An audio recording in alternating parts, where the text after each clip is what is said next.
Hello, I'm Isaac Hayes III, founder and CEO of Fanbase. And right now we're accepting investors in our $17 million round to revolutionize the future of social media. Today, for just $399, you can own 60 shares of stock in Fanbase at $665 a share. Go to startengine.com/fanbase and invest today. While the big platforms have grown too massive and disconnected from their users, Fanbase is building a platform where creators and users truly come first. We've already raised $8.6 million from everyday investors who believe in this vision, and now you can join them.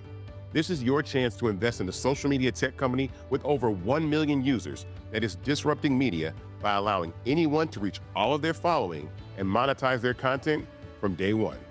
The market is changing, big platforms are failing to serve their users, and Fanbase is stepping up to fill the gap. Don't wait until it's too late. Invest now. Invest for yourself and your future. Go to startengine.com/fanbase and own the future of social media.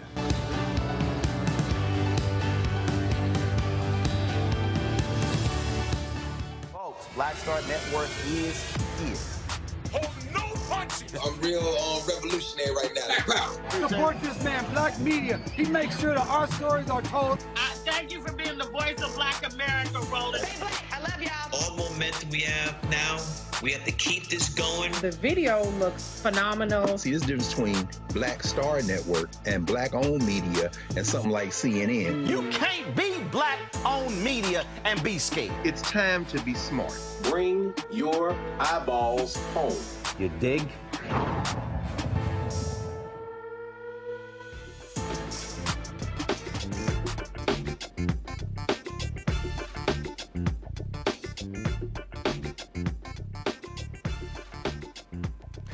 It's Friday, February 14th, 2025. Happy belated Black Love Day.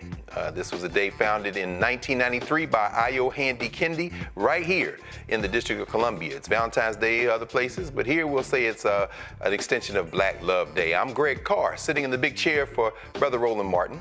And here's what's coming up on Roland Martin Unfiltered, streaming live on the Black Star Network.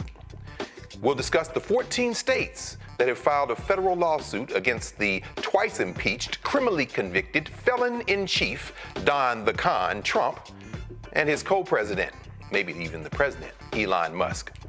The lawsuit challenges Musk's role as head of the new Department of Government Efficiency. In tonight's Crockett Chronicles, Congresswoman Jasmine Crockett reminds her MAGA colleagues, the truth will set you free. Missouri's MAGA Attorney General is suing Starbucks, claiming that its workforce is, quote, more female and less white, as if that's a bad thing. The white man who shot an unarmed black teen who went to the wrong Kansas City house has admitted guilt in the case. This, of course, is Black History Month. Every month, Black History Month. This is the blackest of them in February.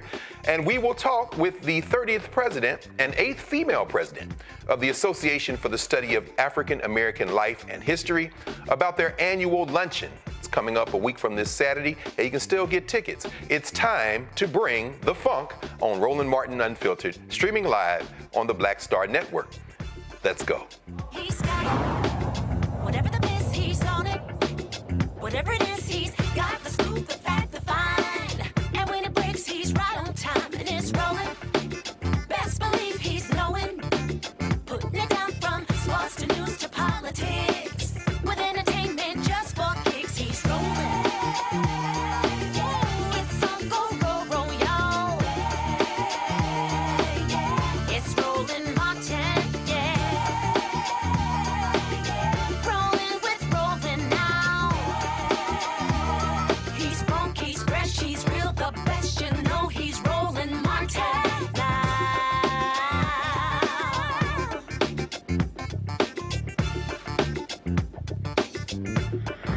Martin.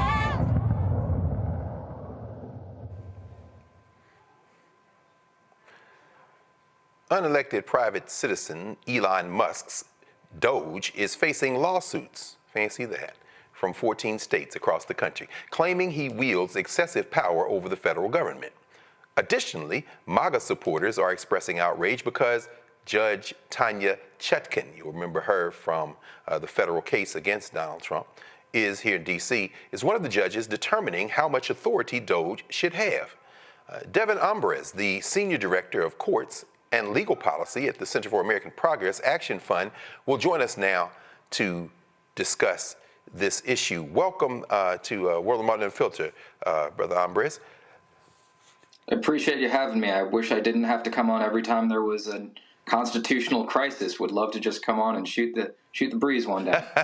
Don't worry. That day is coming soon. And in the interim, we are very fortunate that you are on the wall, of course, always with the Center of American Progress and for American Progress. And the fact that you're here with us again is a testament to the fact that we're not only not going down swinging, we're not going down. So why don't you walk our viewers through what's going on here? Obviously, it's not a surprise that there's pushback, but folks may get a little bewildered by the flurry of lawsuits. Can you sort some things out for us? What's the status now? What's going on? Sure. I'm bewildered by the flurry of lawsuits that's coming on. It's been 100% fuselage from day one. There's really two big lawsuits right now that are challenging the constitutionality of DoGE and Chancellor Musk's control over the federal government at this point. There's a case brought by the USAID workers who have been put on leave, and there's a case being brought by 14 states. Both alleging essentially the same things, that Elon Musk is now an officer of the United States who is second in power only to the president. I would argue that he might have more power than the president at this point, the way that he's operating, because he's apparently not reporting to anybody in the White House. The White House isn't real sure what he's doing, and they're giving action after action thumbs ups to him. But it violates the Constitution in a couple of ways. It violates the Appointments Clause, which says that only officers of the United States are permitted to take actions that affect the practice and procedures and what happens at federal agencies. Federal agencies also must be created by the Congress. So Elon is everywhere, all at once. He's got his fingers in all the pies, and he's directing firings, he's directing shutoffs of federal funding to cancer researchers and Head Start programs, to school lunches, to farm contracts. And he's getting no pushback from the administration, and the Republican Congress is absolutely laid down. So people are saying he can't do this because he was not an elected official. He was not appointed to do any of the things that he's done. And he's not been approved by Congress and the Senate in doing so. And I think it's also important to note that even if you think that if there's an argument that he's acting under the executive order said they're setting up DoGE to figure out software efficiencies and to make recommendations, not to fire several thousand people like they did today. Yeah. And in fact, walk us through that now. the way it's being reported, these are at least the ones they're attempting to let go today. I said 1,000 at Energy and potentially 200,000 total. These are probationary hires. I mean, they've been there less than a year. They haven't yet been vested. I mean, walk us through that. How do you distinguish between this group and the larger group of federal employees? So this group, and I don't love using the term probationary. It makes them sound like they did something wrong. How about that? These are among, like, the folks that they're firing are among the best and brightest, people who have worked their lives to reach this point, people who have master's degrees and PhDs and are smarter than you and me. Yes. Who are just dedicated to working for the betterment of America and mankind, and their only crime, I think, in Elon's eyes, are twofold. One, they're not working purely for profit, and two, they work for the government, and they haven't worked there long enough for any type of procedural due process rights to vest in them yet. So there are some folks who are looking at means for litigating that, but I think we're still in the early and exploratory stages of what that could mean for folks. Okay. And last week, when the judge told them they could go ahead with some of this work, it wasn't on the merits, right? It was a question of standing. So could you walk us through that in terms of let's see. Which aspect are you talking about? Where they can go through with the buyout? Yeah. The buyout issue? Yes. If they could, yeah, that's exactly right. Accept the buyouts. Yes, sir. Yeah. That was on standing, which basically means the parties who brought the case didn't have what they call standing, an identifiable injury to proceed forward on. I think there's still a big constitutional question out there because they are saying they're obligating funds ahead of time that only Congress has the right to do, and Congress has not obligated funds for, I think, 60,000 people have signed up for the early resignation. Oh, interesting. But Congress didn't sign off on paying 60,000 people to do nothing for the next 7 months.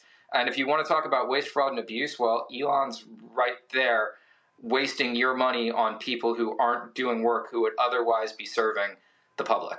Absolutely. Oh, that's fascinating. I hadn't thought about that. Yeah, so the money wasn't encumbered. Now, in terms of the strategy, we've talked obviously a whole lot, and y'all been talking a lot so over the last year, even more, about Project 2025 and the Heritage Foundation. At least to my recollection, what we're in prong 4 now, right? 1 being the actual report, the project, 2 being putting that database together of replacement folks, 3 taking them through a quick boot camp, and then 4 trying to get rid of as many people as you can and stuff these kind of political appointees into those jobs. Clearly, they're running roughshod over the Constitution. Well, I shouldn't say clearly. In fact, I guess my question for you is, maybe it's still too early, but given what we've seen so far, at least at the district court level with these federal judges, do you expect that the unconstitutionality of these moves is going to be the thing that undoes them? Or should we be a little concerned about, perhaps as it goes through the appellate process and gets to the courts of appeals and ultimately the Supreme Court, which seems to be the only court they care about, that they might actually prevail on some of these theories as to how they can get rid of the work? I think we're going to end up winning some, and I think we're going to end up losing some. I think things like birthright citizenship, for all intents and purposes, should be a slam dunk. The 14th Amendment is very clear on the constitutionality of what that means. But we've seen this court be anti-worker, anti-government, and expanding presidential powers. And so it's going to be very odd to see what happens, because Thomas has opposed things like impoundment in the past. Scalia has openly mocked impoundment, and impoundment just being a complete federal funding freeze on everything that is happening. Roberts wrote a memo saying there is no constitutional right to impoundment, and Elon and Trump are impounding everything left and right, and they're leaving the American people out to dry. So I am hopeful that impoundment continues to exist. There's been a long history of the Supreme Court saying that workers have a property right to procedural due process when they're being fired from their jobs. And so that's important to figure out. What's going to be interesting to see is when they start implementing this Schedule F program to redesignate hundreds of thousands of federal employees to fireable at will, what the Supreme Court says at that point. Yeah, absolutely. I'm going to, if you don't mind, I'm going to invite our Friday night panel to join us. Mr. Ambrez. First off, we have, of course, Michael Imhotep, host of the African History Network show out of Detroit, Michigan. Dr. Avis Jones DeWeaver, author of How Exceptional Black Women Lead, Unlocking the Secrets to Creating Phenomenal Success in Career and in Life, and the co-founder and editor-in-chief of Max Black Media out of National Harbor, Maryland, and attorney Matt Manning, civil rights attorney out of Corpus Christi, Texas. Matt, let's start with you. Any questions for Devin Ambrez from the Center for the American Way? Yeah, I have two questions. Good evening, Devin, and thank you for sharing your insight. First question for you is, what is the potential practical effect of a loss here? And what I mean is, in this event, let's say the lawsuits don't go the right way for the plaintiffs, are we looking at likely the Senate confirming him truly being appointed to some position? Because when I was reading this, I was concerned, like maybe we're backing ourselves into a corner where he can end up having an actual confirmed position. So what are your thoughts in that respect? And then the second question is this seeking a permanent injunction? I mean, what could happen in the interim if a judge says, okay, I think there's a potential risk of harm? Does that mean that Elon is likely to be sidelined until a judge, makes a final decision on that? What are your thoughts in that respect? So that's two interesting questions. And as I was reading those briefs, I was slightly concerned about that too. But I think the thing that we need to take into context is if DoGE is going to be this federal entity that has these massive cross-cutting authorities across every aspect of our lives, which they apparently do at this point. They're in our nuclear secrets, they're in our healthcare, they're in our education system.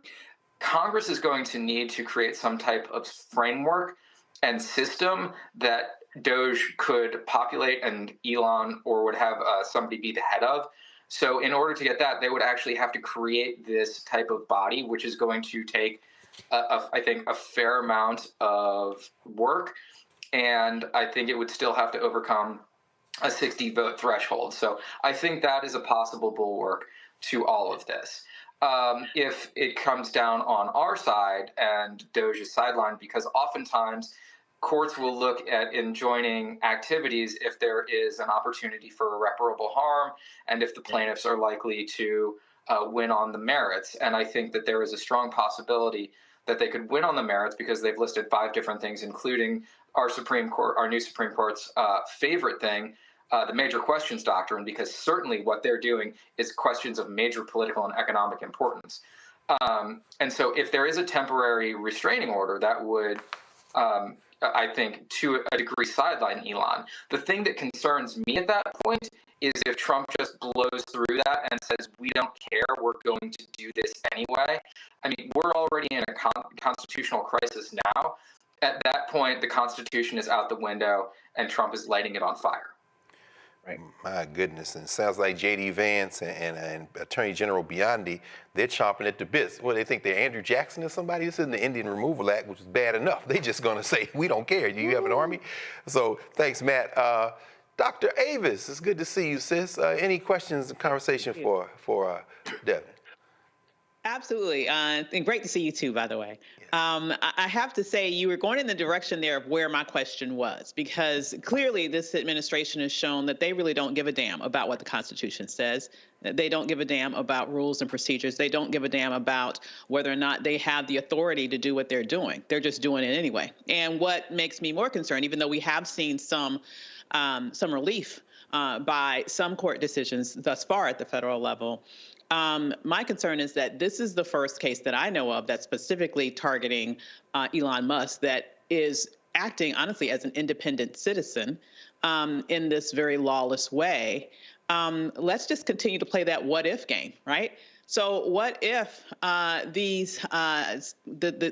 rulings go in the direction that we believe that it should, but Elon says, I'm just going to do what the hell I want to do, because that's what he's been doing thus far. He's already getting away with unprecedented power, taking away jobs from thousands of people, leading to the deaths of individuals in terms of the work that USAID did. So I'm just wondering what happens if we do find ourselves at a moment of constitutional crisis.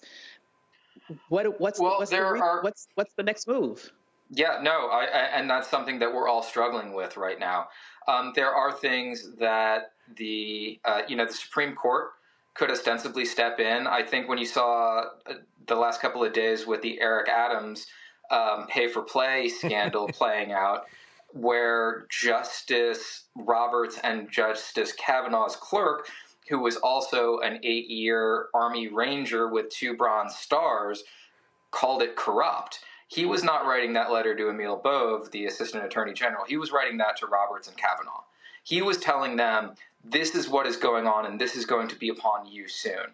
So I am hopeful that the Supreme Court would not like to see us ruled by a Afrikaner oligarch at some point.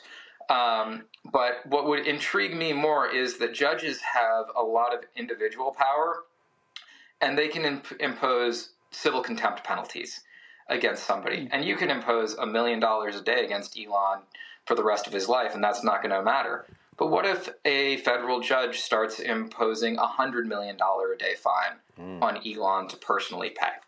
That's going to be interesting. And Elon will not take that well.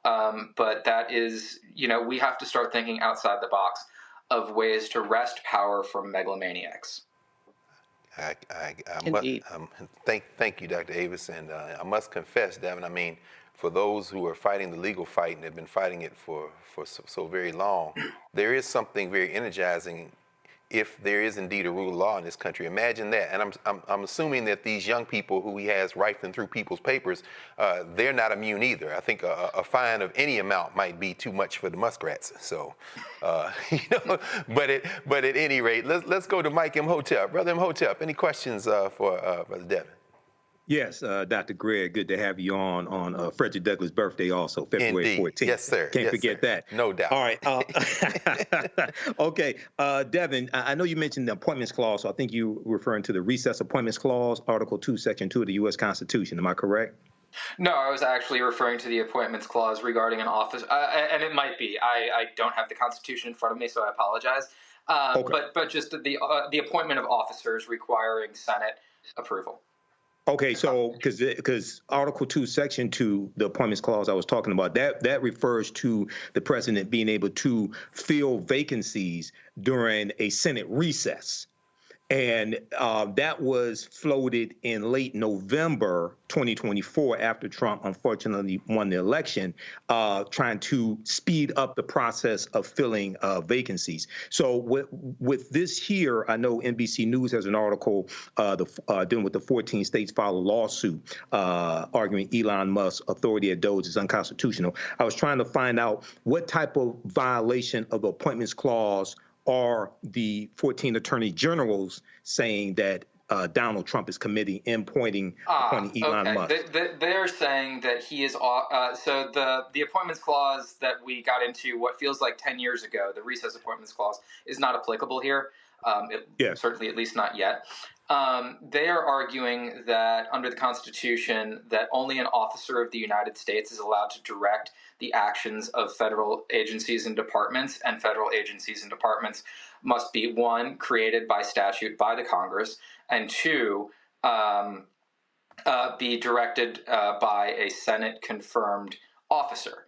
And so all the cabinet members are considered Senate appointment officers. Elon has power over all of the cabinets at this point. And so he is effectively an officer of the United States under any common law or constitutional reading, but he has not been appointed to do any specific job. He is not working in an entity created by Congress to operate in any specific way. And he is effectively Der Chancellor of the government at this point, being helped along by a bunch of 25-year-olds at the oldest. So that's the Appointments Clause we're talking about. He is effectively an officer of the United States who is running the federal government without being elected or confirmed by the Senate. Yeah, it's a department that was not created by the Congress, basically. DoGE. It was not created by the Congress. Correct. And the president tried to create it through an executive order renaming the United States Digital Services the U.S. DoGE Services, but the executive order spells out what DoGE is supposed to be, and they're supposed to be looking for efficiencies in software and recommendations for maybe outdated regulations, but instead they're firing people and cutting off all funding for every federal project there is. Right. And just lastly, if they want efficiencies, well, every year, the 2.4 million federal employees, according to the New York Times analysis, 146,000 retire or quit every year. Only 75,000 have accepted this fake buyout. So it's like, once again, you're not being efficient. Because you could literally just have a hiring freeze, and you would get the attrition rates you'd want to in a couple of years, instead of, people have been saying they feel like they're being hunted for sport. Like, the cruelty is the point here. Yes. And Elon loves cruelty. Yes. Yeah. Thank you. Yeah. Hey, Doc, can I ask another question? Oh, please, man. Absolutely. Please, man. And Devin, I don't mean to put you on the spot in any way, but if I may ask one more question, what is your thought about, I guess, the scope of his authority being a special government employee? One of the things I've been wondering about is how the immunity would apply, like to your point, if he basically doesn't have the actual legal authority to do what he's doing. I'm wondering how that immunity would apply. Have y'all addressed that issue or thought about that? Well, we haven't yet, and I haven't thought about it too deeply, so I appreciate the question. I mean, if you're talking about immunity from anything that he's doing right now, I think in any other world, he would be being prosecuted by an independent Department of Justice for effectively trying to usurp governmental authority over everything. But we know that we no longer have an independent Department of Justice. I think he is not subject to immunity under the Trump v. U.S. holding last year, even though he is effectively the acting president. But he would, be subject to any pardons that Trump wants to throw his way, which I'm sure will come at some point. Mm-hmm. Thank you, Matt. But theoretically, I could file like an FTCA claim against Musk and argue, essentially he's not cloaked with the sovereign immunity of the United States because he doesn't have actual authority to do what he's doing. I mean, theoretically, right? But I mean, theoretically, I don't. It's been a minute since I've been a practicing attorney. You being the real deal, me just playing one on TV. I think that's real. I'm surprised that nobody's filed First Amendment lawsuits against him and X, because X is effectively a government-run news service right now, and so anything that is banned there is a First Amendment violation. I don't know why nobody's filed that suit yet. Thank you, Matt. I got one more quick question, Devin. Given the fact that, like, where you sit, obviously you've got a kind of eagle's view of how these winds are shifting. As we see these lawsuits being filed at the state level, there haven't been any Republican attorneys general who have filed or who have joined. Last night, Roland was talking to Randall Wolfen, the mayor of Birmingham, about the National Institute for Health pause on their grants. And it was interesting because Senator Britt out of Alabama has been trying to back channel. And I wonder if you have any thoughts on what these states are trying to do, these Republican-led states, because it seems like they're hanging back. So if the Democratic states, the AGs file and win, they win. And if they lose, do you think they're going to seek carve-outs and exemptions? I mean, talk about constitutional crisis. It's almost like the Cold Civil War is heating up again, and these states are almost taking sides based on politics in ways that we haven't seen, I don't know, maybe since the 1860s. Any thoughts on the legal strategy of these attorneys general and what may be going on right in front of us? So we've already seen or heard news of senators seeking carve-outs from Donald Trump and Elon directly. For instance, potash, which is a farm supplement, and being sought for as a carve-out for tariffs coming from Canada, from Chuck Grassley. What I think is a really interesting strategy taken by the Dem AGs is that they are not seeking universal. They're not seeking universal injunctions or nationwide injunctions for some of the cutoffs that they're suing on. They're looking for it only for their states. And so if they win on their causes, then they're going to open the floodgates to funding to blue state programs, and red states are going to be stuck in the mire. And red states are going to feel the heat. And red states are going to have to be the ones who are going to have to find a spine to stand up for their constitutional duty and our constitutional rights as Americans. Because right now they're all supplicants to Trump and Elon, and their people are going to be harmed until such time as they figure it out. That is interesting. You know, again, I mean, real lives are being harmed. People are in harm's way. I mean, this is a hell of a civics lesson, though. That is a very fascinating strategy. So they win. These guys got to get in line. That's fascinating.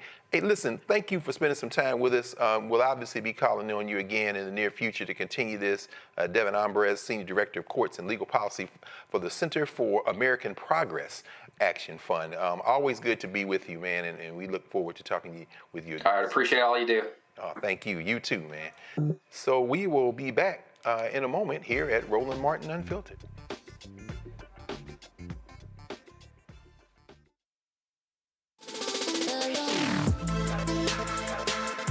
Hey y'all, welcome to The Other Side of Change, only on the Black Star Network and hosted by myself, Bria Baker, and my good sis, Jamira Burley. We are just two millennial women tackling everything at the intersection of politics, gender, and pop culture. And we don't just settle for commentary. This is about solution-driven dialogue to get us to the world as it could be and not just as it is. Watch us on the Black Star Network, so tune in to The Other Side of Change.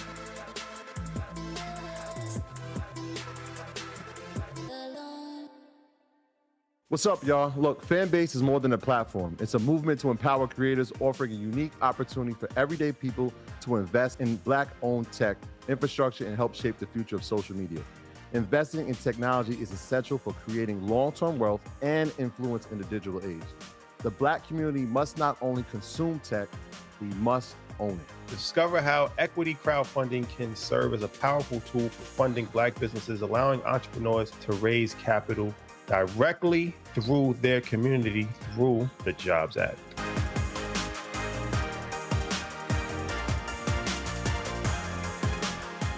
Me, Sherry Shepard, and you know what you're watching, Roland Martin Unfiltered.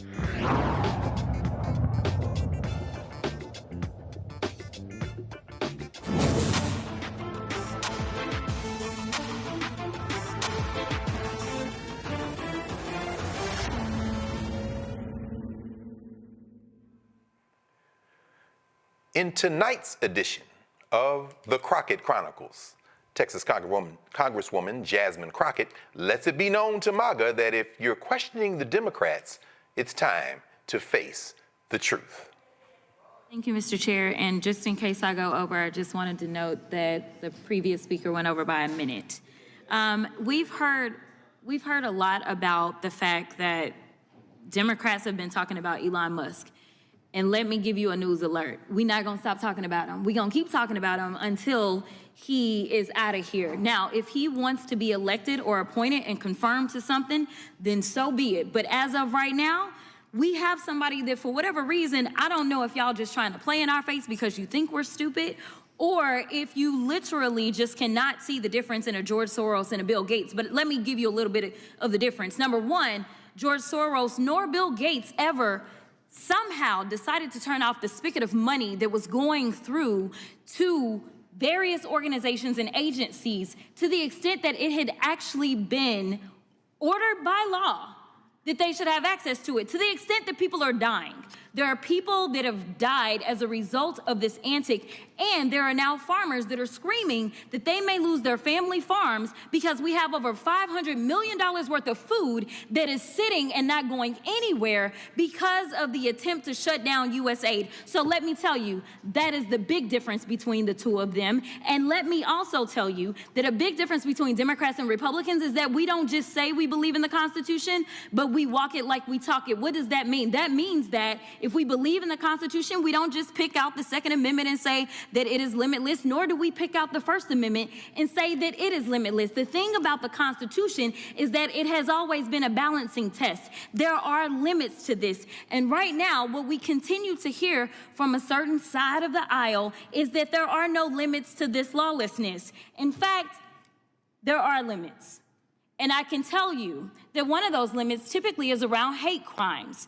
You may or may not know that when it comes down to it, if somebody decides that they want to send something hateful in, say, the U.S. mail, they can actually go to prison for that, up to 5 years in prison. So yes, there are always going to be limits. So when we start to talk about Trump and him being pulled down on any platform, this just happened to be after he incited an insurrection. This just happened to be after, in a bipartisan way, this particular chamber decided that they were going to impeach him. So there was something a little different about what he did, because as we know, it led to people actually dying.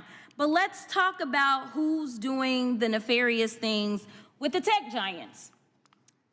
Because I don't think that one side of the aisle is promoting truth, but sometimes it may seem a little treasonous. All right, so we've got this article right here about this guy. Meta says it will end its fact-checking program on social media posts. I'll talk about that a little bit later. Then we have Washington Post says it will not endorse a candidate for president. We also know that actually they absolutely intended to endorse Kamala Harris. We have this one. Google Maps now show Gulf of America instead of Gulf of Mexico for app users in the United States, which is a complete farce because it's the Gulf of Mexico. It always has been. And we know that the AP got kicked out yesterday because they refused to buy into this lie, because that's all y'all really want to promote is lies. That's the big issue that we have.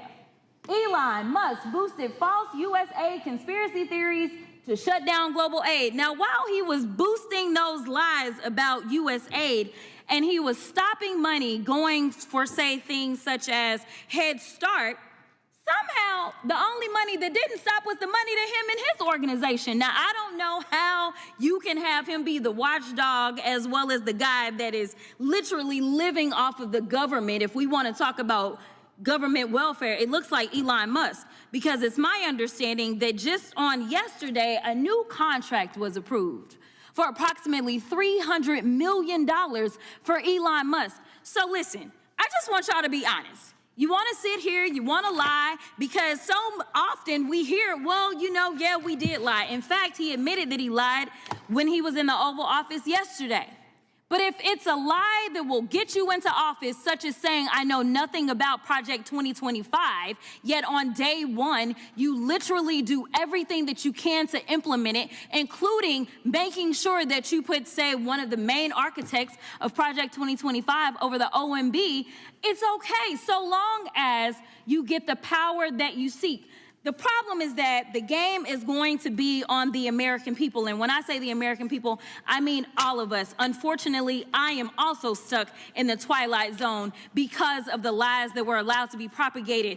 Just like when you're talking about vaccines and all this nonsense. Right now in my state of Texas, there is an outbreak of measles. And what they are finding is that because there's been so much disinformation about vaccines, that kids are sick right now with measles that they did not have to have if they just trusted doctors and experts instead of randoms online. So I will end by saying this, Mr. Chairman, because I know we believe in Jesus in this chamber.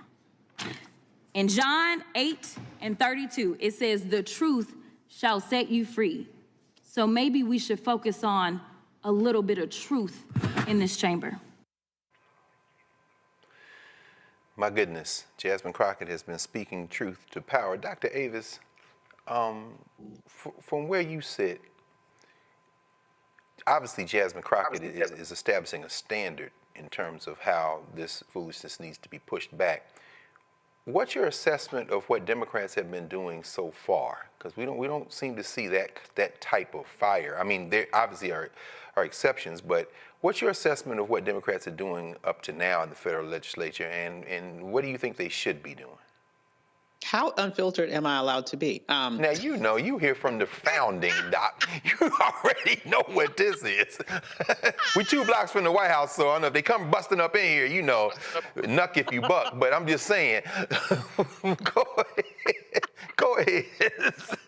Now, here is the thing. I understand that they are at a numeric disadvantage. So I understand about the practicalities of what they can and cannot do with regards to asserting power over the situation. However, I have been beyond disappointed in seeing the relative silence out of them for weeks. I am, and let me just also say this. I don't understand why not one member of the Congressional Black Caucus has said shit about the fact that we have lost 60 years of civil rights infrastructure on his first day in office. And it is now legal to discriminate in hiring and federal contracting throughout the federal government and with every private company that does business with the federal government. So I want people to understand that now you might as well be living again in Jim Crow, because this is Jim Crow era legal realities that we're operating under right now as Black people in America. And where are our leaders? I hear crickets. I hear crickets. And I appreciate what Representative Crockett is doing, like the energy that she's bringing to this. Yes. But I'm still pissed that it took weeks for them to sort of get the memo that they need to do something, except just being, in essence, you know, these very timid questioners as people are being approved. And I'm still waiting for someone to express outrage, for someone to really understand and articulate to the American people what it means when he rescinded Executive Order 11246. I think that it is derelict of duty for those people who claim to be leaders. And let me just also say, and I'll stop here, not just elected leaders, but those who claim to be leaders in our community. Where are you? Where are you now? That's right. Why are you so silent? That's right. Why are you muzzled? Who is really pulling the strings? Yes. What is going on here? Because I understand the gravity of this moment. I'm outraged. I'm pissed. I'm doing what I can do as a private citizen, specifically with regards to trying to help give direction to business owners who have been sorely impacted by this as we speak. But those people who are elected to office in heavily Black districts, and seeing the rights of Black people being ripped away right in front of their eyes, the silence is deafening. And I just want to finally say, this needs to be rectified, or there needs to be some different choices made when primary season comes. Because I believe that if we're going to have leaders, we need to have leaders. We don't need to have seat fillers. We need to have leaders. I know that's right. And we are, at this moment, I'm completely underwhelmed, and that's putting it very lightly, with regards to my assessment of the reaction that has been provided, or rather the non-reaction, to the ripping array of rights that our people fought and died for. Yes. It's just really insulting to me at a base level, as someone who understands what's happened, and I know they understand it, so why aren't you at least educating the people about it and speaking out about it, such that you can attempt to inject some shame into the situation with regards to the degree of violence that has been done to our rights by this ilk that's in office right now. It's truly infuriating. Thank you, Doc. And we know, of course, that they have a razor-thin majority in the House of Representatives, and I can never tell whether or not Jim Jordan has a T-shirt on in that. That only clips with a glimpse. Anyway, the voters in Ohio don't seem to be particularly intelligent in picking who they send to the federal legislature, at least not Jim Jordan's district. But Mike, in terms of what's coming up right in front of us, thinking about this, as Avis has framed it, I mean, we should be fueled by this kind of, these indignities, I mean, just brazen. You know, we saw the man's mugshot in a frame right outside the Oval Office today. The picture was floated. I mean, but even beyond that, there are 3 open House seats, right? We know Stefanczyk is now representing, God bless America, the UN, the country at the UN, and so the New York 21st is open. The Florida 6th, Mike Waltz, and of course Matt Gaetz, who thought he was going to be Attorney General, so he resigned his seat in the Florida 1st.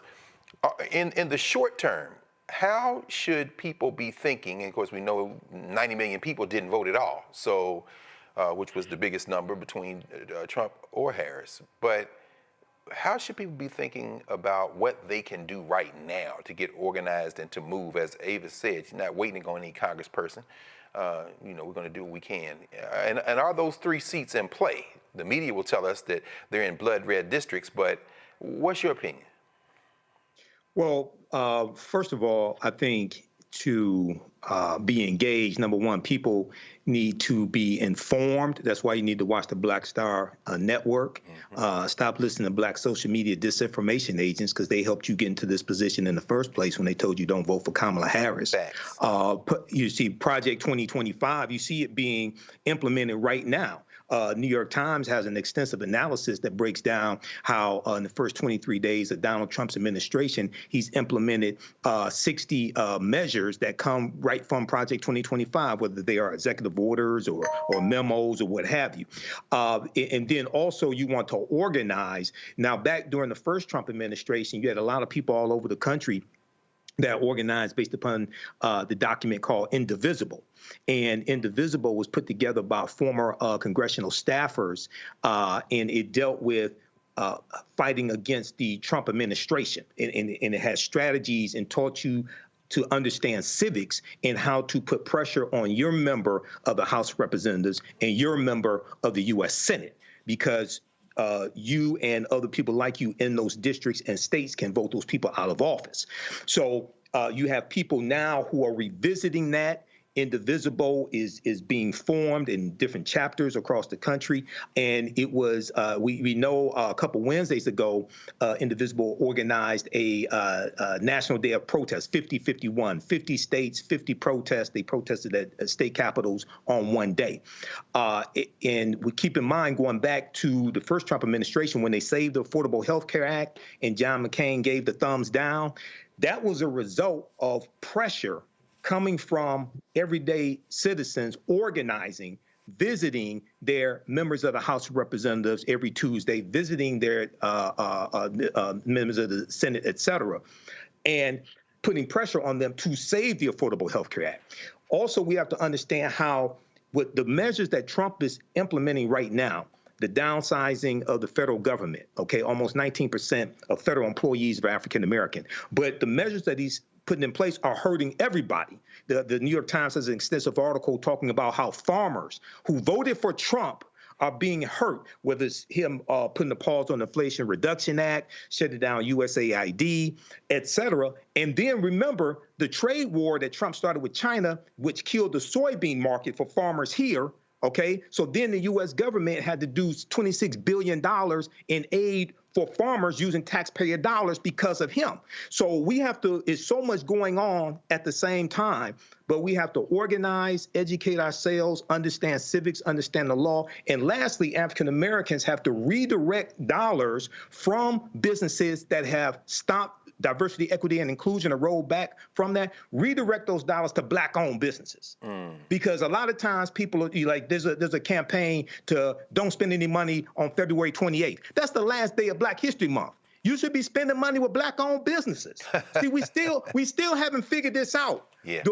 We only deal with giving white people our money or taking it away, but we don't have enough self-respect to redirect that energy to spend our dollars with black-owned businesses so that they can grow economically and employ more African Americans. So we talk about redistribute, redirect, and renegotiate. Redistribute the pain through targeted economic withdrawal strategies, renegotiate our relationship with corporate America for more supplier contracts, et cetera, and redirect our dollars to African American-owned businesses. This is what we have to do in 2025. Indeed, and we have experience with all of those, so it shouldn't be too difficult once, I guess, we feel enough pain. Well, that's why we have to study the history. No question. There's no question about it, brother. Brother Matt, finally, in the first block, when we were talking with Devin Ambres, the questions you raised, I mean, really nudging us toward the big question of constitutional crisis, which is raised. Do you think we are on the precipice of a constitutional crisis? And if so, how should we be acting at this point?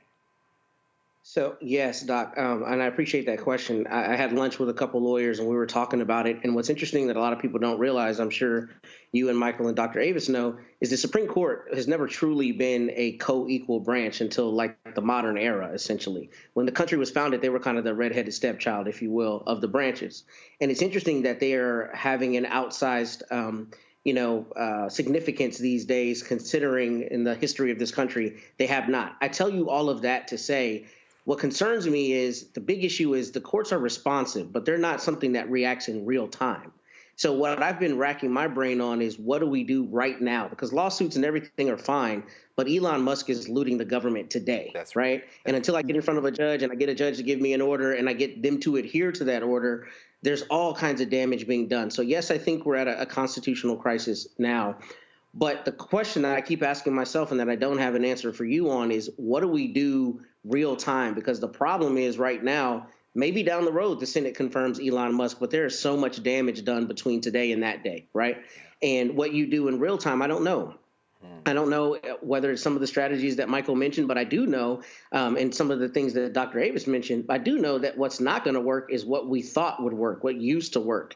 And now, I don't know if that means our representatives, for instance, in the House need to start filibustering despite the statute that doesn't allow them to do that, whether they need to be standing at 1600 Pennsylvania every day, what we need to be doing as a people, because the things we would normally have as mechanisms to respond are clearly not only ineffective, but are not being given the same gravitas they normally are, i.e. the court system. And I don't know where that leaves us, but I do know that I think it has to be more radical action than thoughts and prayers and thought pieces and long social media posts. That's not going to get us there. And I don't know what the answer is in real time, but I'm trying to find that answer myself. No question. We should reach out and find out, talk to Cliff and Latosha and the folks at Black Voters Matter, because right now the Republicans have a 218, 215 advantage in the federal legislature. Those 3 seats are open. So as I said before, the Florida 6th, the New York 21st, and the Florida 1st. And you can't tell me there aren't enough people in all 3 of those districts to flip those seats. And we might be able to make short work of this in the near future, because they're going to have special elections. But that would require a hell of a lot of work. And of course, we've done that kind of work before. We can do it again. So we're going to take a pause here for a moment. Roland Martin Unfiltered will be right back here on the Black Star Network.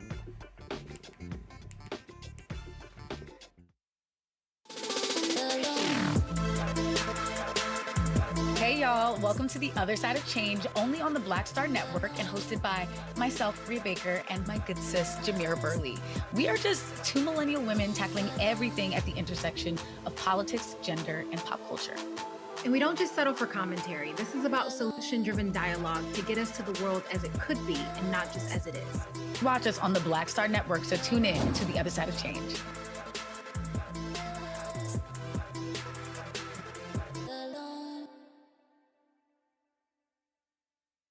When you talk about blackness and what happens in black culture, covering these things that matter to us, speaking to our issues and concerns. This is a genuine people-powered movement. There's a lot of stuff that we're not getting. You get it, and you spread the word. We wish to plead our own cause. Too long have others spoken for us. We cannot tell our own story if we can't pay for it. This is about covering us. Invest in black-owned media. Your dollars matter. We don't have to keep asking them to cover our stuff. So please support us in what we do, folks. We want to hit 2,000 people, $50 this month, raise $100,000. We're behind 100,000, so we want to hit that. Y'all money makes this possible. Checks and money orders go to P.O. Box 57196, Washington, D.C. 20037-0196.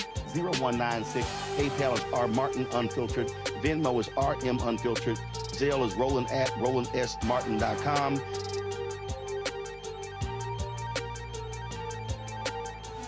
I'm Russell L. Honoré, Lieutenant General, United States Army, retired, and you're watching Roland Martin Unfiltered.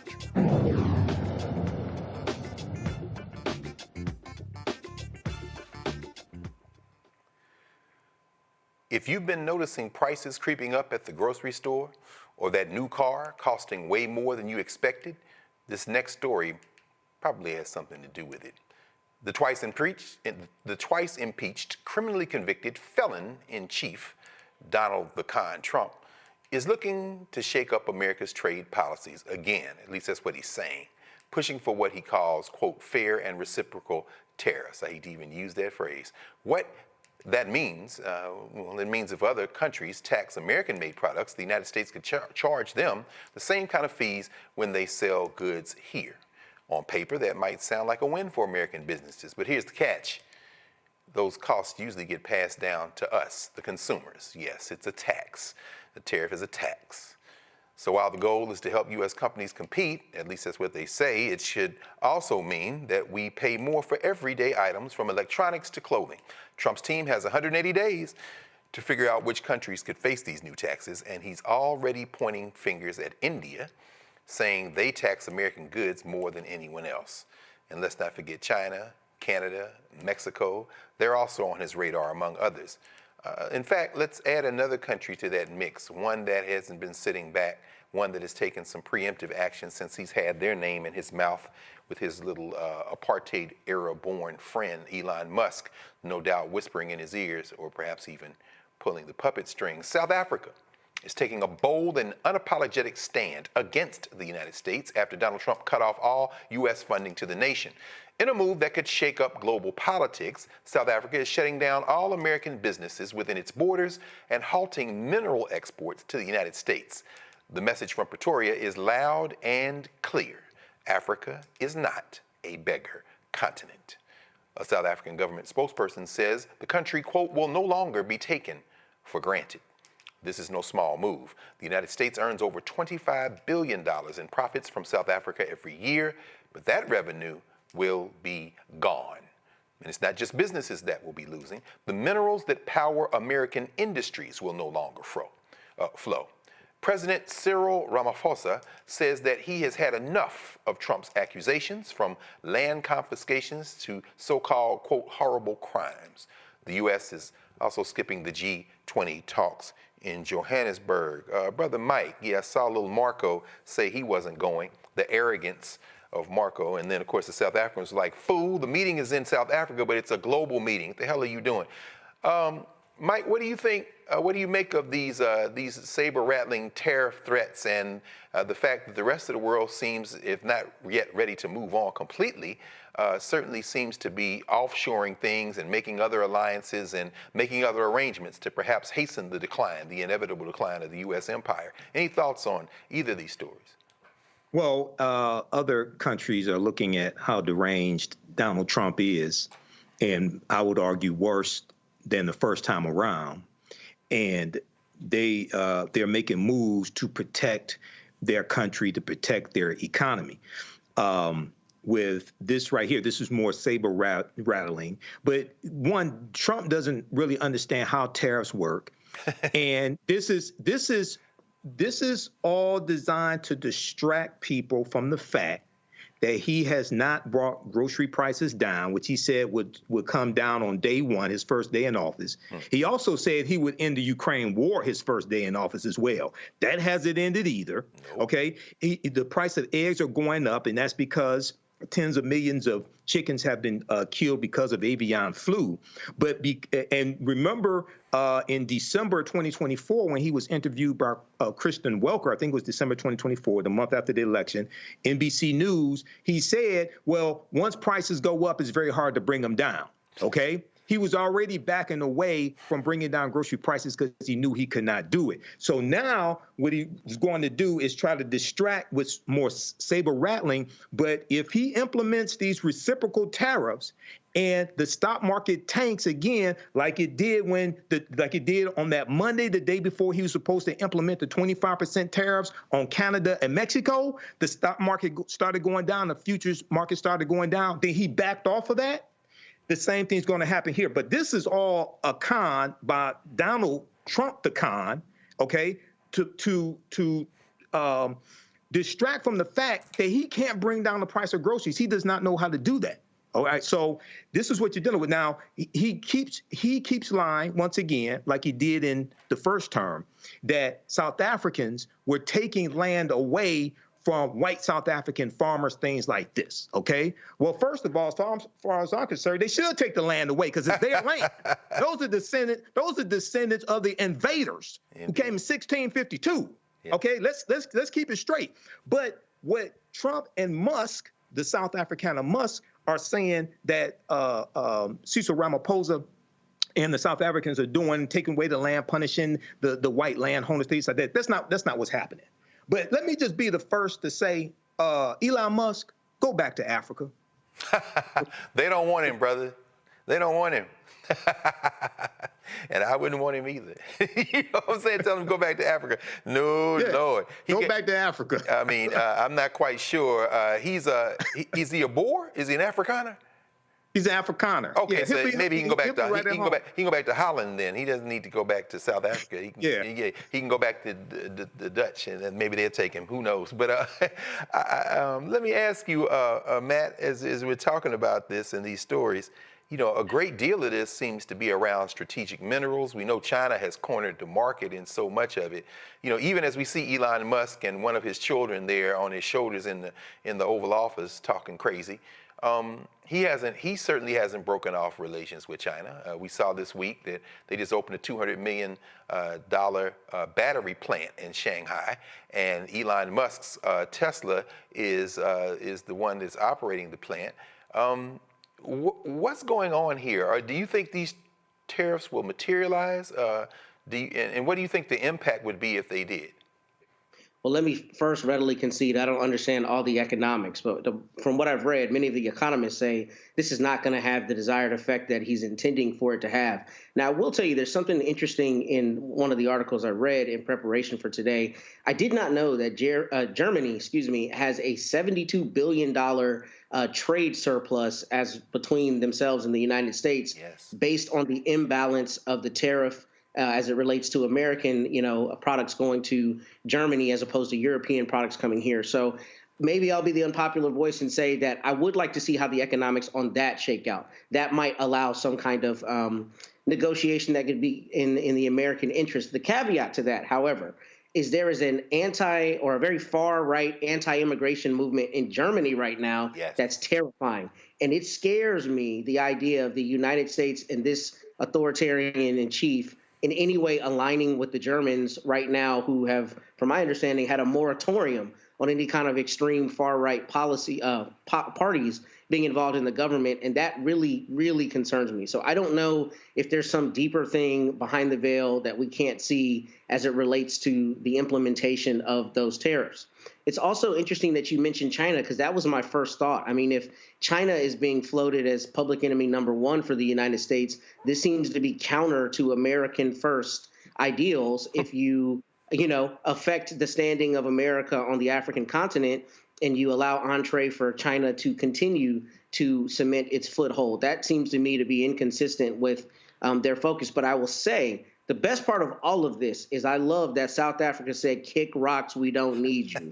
That to me is crucial. And I hope that takes root across the African continent even further, where other countries are saying, we don't need you. We don't need you. And here's the thing. You need our minerals. Y'all have been, taking minerals and taking natural resources since time immemorial, and now it stops. And I'm wondering how that's gonna play out. But it does concern me that with somebody like Trump, he may then use a war as a subterfuge to get to those minerals. I wouldn't be surprised if he's then talking about military action to go save the oppressed Afrikaners and Boers there in South Africa as an entree to get those minerals. I mean, who knows what they're going to do next? That does concern me, but I like that South Africa has taken this stance and has said unequivocally, we are a sovereign nation. We don't need you. Kick rocks. By the way, the stuff you've been getting from us, you will get no more. I think that is a very strong flag to plant in the sand, and I'm hoping that that takes root across the continent. I would agree with you, brother. Yeah, and it's definitely resource wars. I mean, with Trump talking crazy about Gaza, and of course, as we count down till noon tomorrow, I guess by noon tomorrow, all the Israeli hostages are supposed to be released, and Bibi Netanyahu has never had any intent except to continue the killing. I'd be very surprised if they don't go back in there right now. But of course, one of the things that is under-discussed is the fact that the Levant gas field under Gaza with 122 trillion cubic feet of natural gas.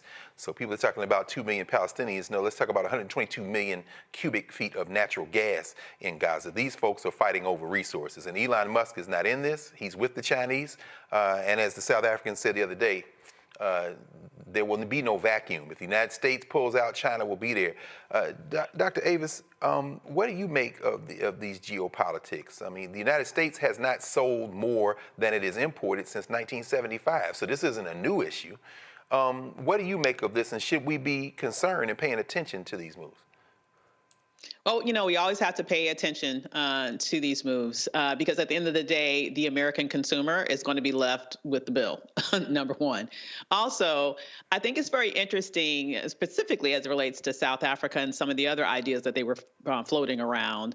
It's interesting that, you know, this particular government who came in saber rattling around mass deportations and wanting to get all of these people with darker skin out of here.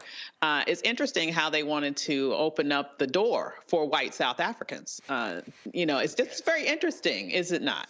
So, you know, it just really shows you once again the hypocrisy of this administration. It's not about principles. It's not about doing things that they believe are to the best interest of Americans. It's really about taking political stands, sometimes doing things that are just petty as it relates to their worldview, to put them in alignment with a right-wing ideology. And then sometimes it's just they are looking to do something. I think for Trump, a lot of it is, as was mentioned before, I think he just wants to be shown as being tough. He wants to, it sounds like it's tough. We're going to do this. We're going to do that. But similar to what we saw with regards to his threats against Canada and Mexico, we saw there that when the rubber hit the road, he found a way to backtrack. Okay, so it's interesting to see how it will actually shake out. However, what we are noticing here is an administration that has shown its colors with regards to its hypocrisy. It's shown its colors with regards to its white privilege, not only in terms of how they, you know, how the sort of the stand of the culture of this specific space and all of they're doing in terms of the policies, but even in terms of their immigration policies, the hypocrisy around that. And finally, with regards to the tariffs, I just feel like he's trying to appear tough and be damned what the actual implications are on the American people. Absolutely. Absolutely. And it's funny you mentioned that in terms of immigration and all these threats that are being bandied about. Junior Varsity Vance was in Munich today at the Munich Security Conference. Of course, Hegseth, the Christian soldier, Secretary of Defense, was over there talking crazy about hard power and some very phallocentric language, which should have been disturbing to anybody with 2 ears and an idea on patriarchy. But Vance followed him up by telling the Germans that they need, and Europeans, they need to be a lot more flexible on on freedom of speech, and they need to also police their borders for immigrants. That, as Matt, as you were saying, in Germany, where the Alliance for Democracy, this neo-Nazi spouting party is gaining strength, and Elon Musk is directly interfering in their elections. So we really are internationally teetering on something we haven't seen before, and the Europeans aren't sitting back either. I mean, they seem to be moving toward more solidarity politics, and they may even have a couple more countries join NATO as a result. So it could be interesting. So we'll be back in a moment here. You're watching Roland Martin Unfiltered on the Black Star Network, and we'll be right back.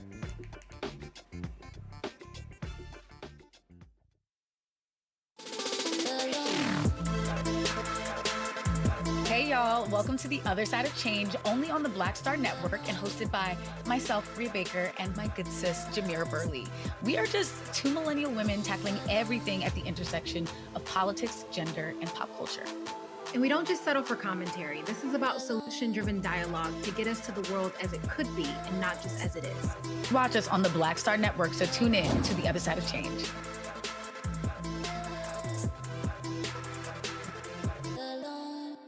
Next on the Black Table, a man Cornel West calls the greatest Democratic theorist of his generation. Adolph Reed joins us to talk about his eventful life and his book, The South, Jim Crow and its Afterlives. Somewhere between an electoral sweep or an out-and-out coup or putsch, I think the danger is quite real. Join us for the Black Table, only on the Black Star Network.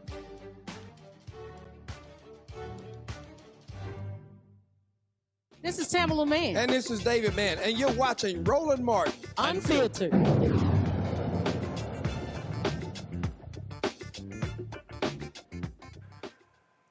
Everybody, I might as well mention here at the onset now, since you all saw that that ad for the Black Table, that we are lining up new guests, and we'll have some new sessions at the Black Table coming up very soon. With that in mind, Grammy Award-winning R&B group Boyz II Men recently met with the Speaker of the House of Representatives and the House Democratic leader to advocate for the passage of the American Music Fairness Act. This act, which has been endorsed by over 300 artists, aims to ensure that musicians receive payment whenever their songs are played on AM and FM radio stations. Additionally, it allows smaller radio stations to access an unlimited library for less than $2 a day. Boyz II Men emphasized that this legislation would enable artists to earn royalties from radio stations for the use of their music. Good for you, Boyz II Men. I hope they didn't tear my adopted hometown up today. I know they had the Eagles parade. I guess Philadelphia is still there. I have to check when we get off air.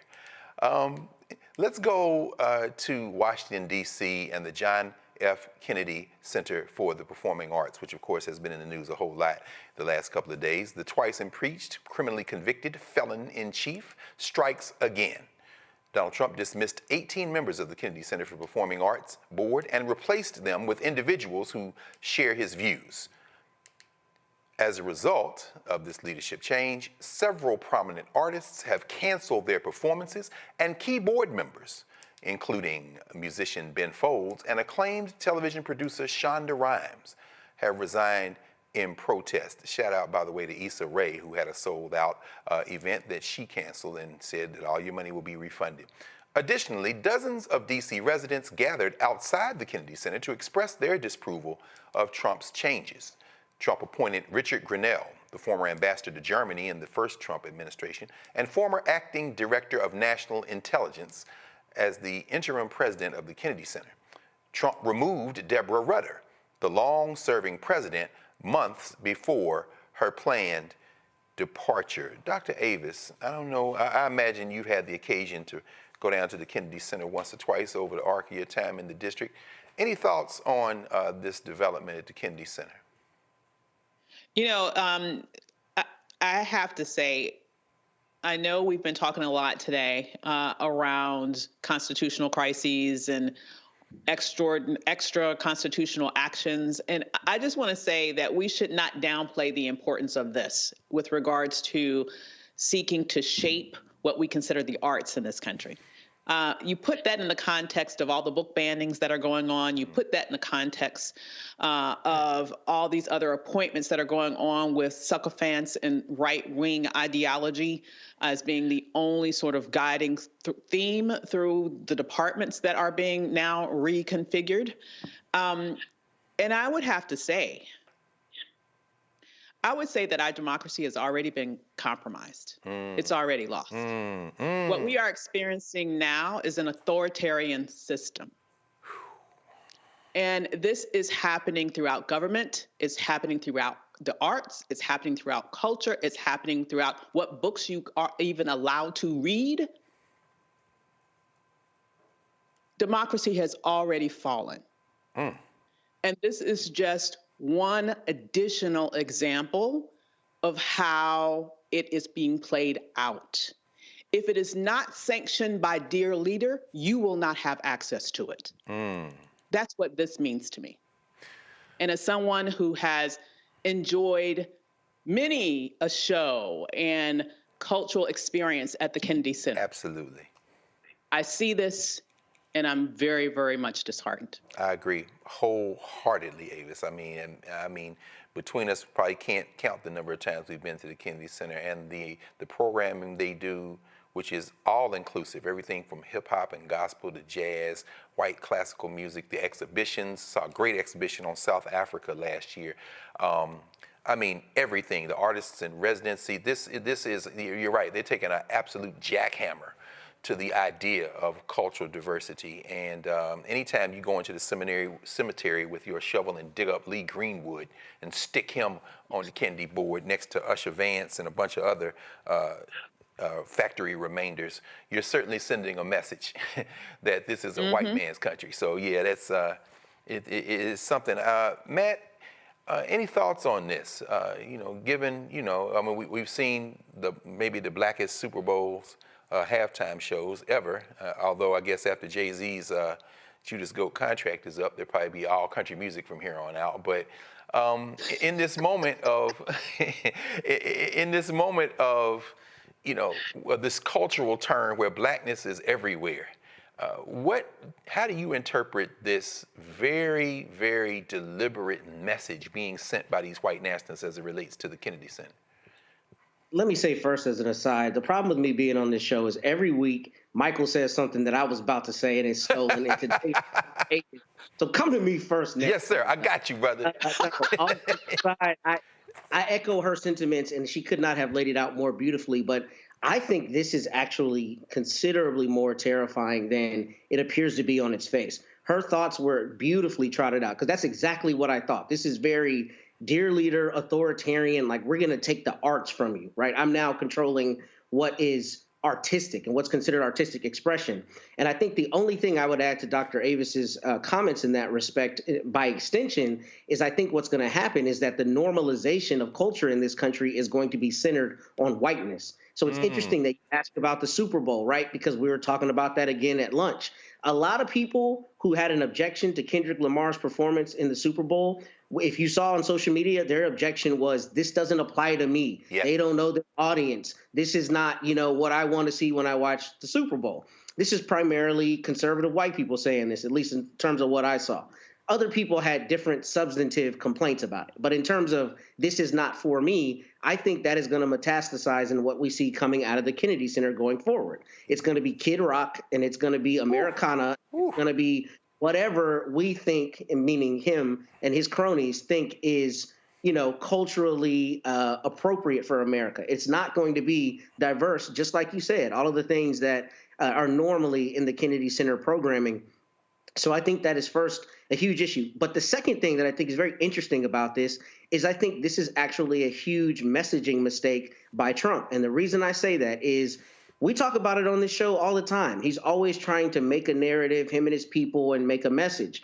But when you go toe-to-toe with the biggest tastemakers in the country, i.e. Issa Rae and our big entertainers and artists, right, I think you lose a lot of that opportunity, right? Because now when Shonda Rhimes, who has written, more shows than anybody else, right? All of these shows that are just huge in the national zeitgeist, when she immediately resigns because you joined the board, I think that is going to affect how people see the Kennedy Center far more than it would be if it were some thing in the, back in the dredges that nobody knew about. So I do think there is a risk to him in terms of messaging, and I think that's a good thing. I think the fact that people are dropping like flies is going to be proof positive that, okay, now you're going to have a showdown with people who have as big a bullhorn, if not bigger bullhorns than you. And I don't know what that turns into on the back end, but I'm hoping it turns into, him allowing there to be better cultural expression there and getting off that board. Because I saw people posting about this. I mean, as you know, Doc, I went to Howard. Yes, so sir. A lot of people in D.C. that are connected to this were posting about it before this news came out. And when I saw this, it was extremely troubling to me because of what Dr. Avis said. I mean, I think this is very authoritarian in a way we don't see it like some other things he might be doing. No, I agree with you. And like you say, Matt, I mean, there's so many Howard students who have volunteered down there, been interns, done a lot of program, particularly educational programming at the Kennedy Center. They're about to mess up. And as you say, it actually might be a good thing. In fact, because I'm going to ask you, Mike, about this. I mean, since you live in any conversation about what is the blackest city in America has to include Detroit. And I'm sure that nobody in Detroit or Chicago or LA or the Bay Area, at least those who are left in Oakland and San Francisco and New York and Atlanta, Dallas, they're certainly not looking to the Kennedy Center to set taste. I'm wondering, even in terms of this, how we think about the United States of America as a nation, which I've always said it isn't. There is no one culture here. There's no cultural unity. Does the Kennedy Center, does this move perhaps energize those people who are not, maybe to say, well, at least for the time being, we're not going to look to the Kennedy Center and let us withdraw our resources and perhaps maybe set up some other places that people should look to while we weather the storm of this white nationalism as it descends here in the district? I think what this move will do is to further draw attention to Project 2025 and Donald Trump's implementation of Project 2025, because one of the aspects of Project 2025 from the Heritage Foundation is dealing with erasing the racial reckoning that took place after George Floyd was killed. Indeed. And that deals with everything from diversity, equity, and inclusion. That deals with everything from having more inclusion when it comes to the arts. It's basically all across the board. This is a counter set. Now, if you just look at what happened, so this is Black History Month, okay? And as we all know, Black History Month was never designed to be the only time of the year we study our history. People who keep saying that nonsense, like Morgan Freeman, don't really understand Dr. Carter G. Woodson. Yeah, that's right. In Black History Month, you had Beyonce to win Album of the Year with Cowboy Carter. That's right. Okay, which infuriated MAGA, because she's also a country star. You have the new Captain America movie with a Black Captain America. That's going to drive MAGA crazy as well, okay? And then you had the Blackest Super Bowl halftime show that set the record. 133.5 million people watched it. Now, I haven't watched the NFL game since Colin Kaepernick left the league in 2017. Neither have I, brother. That's right. That's why I'm wearing my Colin Kaepernick shirt again, because I know you and I are right here. Yes, Dr. sir. Red Carl. Yes, sir. But, yes, sir. I did see clips of the performance on Instagram and on YouTube, things of this nature. Sure. So now they have to deal with all this taking place in Black History Month as well. So this is going to, I think, when Issa Rae cancels her performance, when you have Shonda Rhimes, who leaves the board, things of this nature, I think this is going to draw more attention to what is taking place and cause people to connect the dots here. But this is just another white supremacist move from co-president Donald Trump, and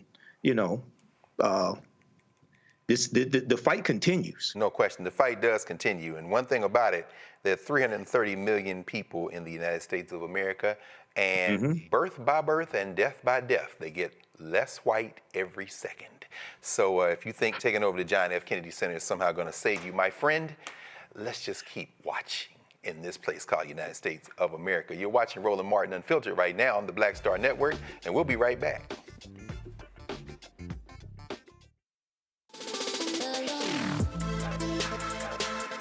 Hey y'all, welcome to The Other Side of Change, only on the Black Star Network and hosted by myself, Bria Baker, and my good sis, Jamira Burley. We are just two millennial women tackling everything at the intersection of politics, gender, and pop culture. And we don't just settle for commentary. This is about solution-driven dialogue to get us to the world as it could be and not just as it is. Watch us on the Black Star Network, so tune in to The Other Side of Change.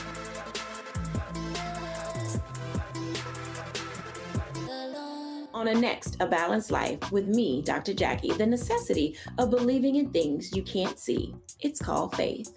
It comes in all shapes and sizes, and it's powerful. And it's a big part of being able to live a balanced life. The valley I experienced being a cancer survivor was one where my footing was completely unstable. I had no idea what to do. And in that instance of not knowing what to do, I had to rely on faith. That's all next on A Balanced Life, only on Black Star Network. Farquhar, executive producer of Proud Family. You're watching Roland Martin Unfiltered.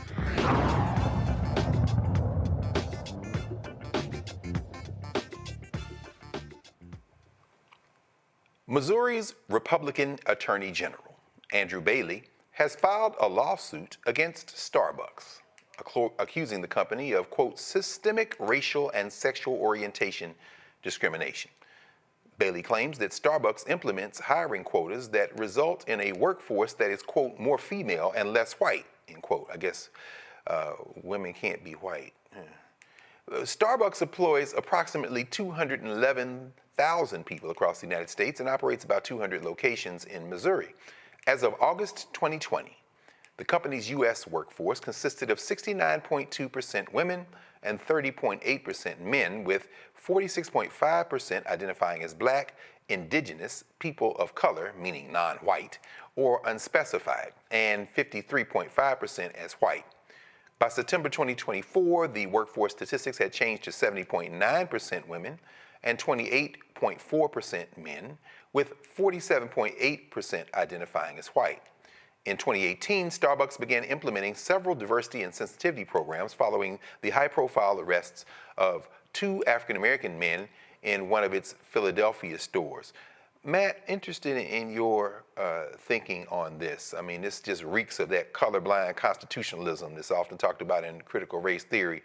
And one of the guys who called for the founding of the Heritage Foundation, I think it was Lewis Powell, that famous Powell memoranda of the early 70s that led ultimately to the founding of the Heritage Foundation and then subsequently Project 2025 and all the projects every 4 years. Powell, of course, wrote the Bakke opinion, where, introduces this insidious notion of reverse discrimination. If somebody is sitting here thinking, well, how could white people say they're being discriminated against? Could you explain that to someone who really is their head is spinning to think that people would sue and say, you don't have enough white people working at Starbucks? How should we be thinking about a lawsuit like this? You know how we should be thinking about this? This, my friend, is called Clout Chasing 101. Andrew Bailey wants to get close to Trump. So you bring the most asinine lawsuit I've ever heard of in my life against Starbucks. First off, here's a huge issue that, is really kind of embedded here that we're not talking about expressly. Attorney generals around the United States very often are bringing frivolous lawsuits that have nothing to do with their citizens, right, of their respective state. Wait a minute, Matt. Now help me, brother, because you're a practicing lawyer. I thought you could be sanctioned for frivolous lawsuits. Is that a thing anymore? Not only can you, that's why the judge up in Washington asked that DOJ lawyer, are you trying to tell me that this 14th Amendment claim about birthright citizenship, that it's constitutional? And he hemmed and hawed and said everything he could because of that exact reason. At a certain point, you can bring a lawsuit if it's just on its face frivolous, and it is, you can get in trouble. And that's what I saw the moment I read this lawsuit. Andrew Bailey, I can't remember the other thing we talked about on the show about him, but he always takes these positions that are so far right MAGA that it's clear all he is trying to do is ingratiate himself with the Trump people. This is an asinine lawsuit, particularly because he, like we talked about earlier with Devin Ambrose, what standing does Missouri have to complain? Missouri as a state doesn't have standing, at least as far as I see it. And if individuals want to bring this stupid lawsuit, they can do it. But the bigger issue that we're seeing here is the weaponization of attorney general's offices. I mean, I live in Texas. Ken Paxton wastes my hard-earned taxpayer dollars all the time on asinine lawsuits. When I went and argued at the Fifth Circuit, what was in front of me? An asinine Ken Paxton lawsuit. And the reason they do it is because it is a political means by which they can ingratiate themselves with the Trump train. This isn't about anybody actually having an issue with Starbucks. This is about the national zeitgeist right now being about DEI and rolling back DEI programs. So we're going to take a shot at a big employer and get a headline. That's all this is about. I mean, right? Because Missouri doesn't have an independent injury, number one. And number two, we're not talking about a position that has been a big issue in terms of entree for a large group of people. The way you do when you look at affirmative action cases, you're talking about education, right? Or corporate America, or these other places where there are very high barriers. That's not to denigrate people who work at Starbucks. But my point is that this is not an area, frankly, where you have that kind of stratification to the extent that it makes sense to bring this lawsuit. I think this is clout chasing. I think it dies. I think it's all about headlines. And I hope that a judge says, I'm going to sanction the state of Missouri because you have no real case in controversy and there's no basis to this lawsuit, in my opinion. Yes, sir. Yes, sir. Thank you. Mike, yeah, we've seen Starbucks recently. They rolled back their policy on bathroom usage. They seem to be retreating on that front as well. What do you make of this lawsuit and perhaps the message that they're trying to send with this idea of somehow make Starbucks white again? I'm not quite sure. White male again. I guess women can't be white. I'm not sure. Well, I think this is also one to ingratiate Donald Trump and MAGA. And also, this is coming from Missouri. So even though Missouri, during the Civil War, stayed loyal to the Union, I've always, and they were able to keep their slaves. I always consider Missouri's part of the South. Okay. Oh, of course. Yeah, they have a Confederate mindset in Missouri. Even though they did stay loyal to the Union, they still have a Confederate mindset. So when we look at this, there's always been the attempt to continue to attack one corporation to scare off other corporations from diversity, equity, and inclusion programs, okay?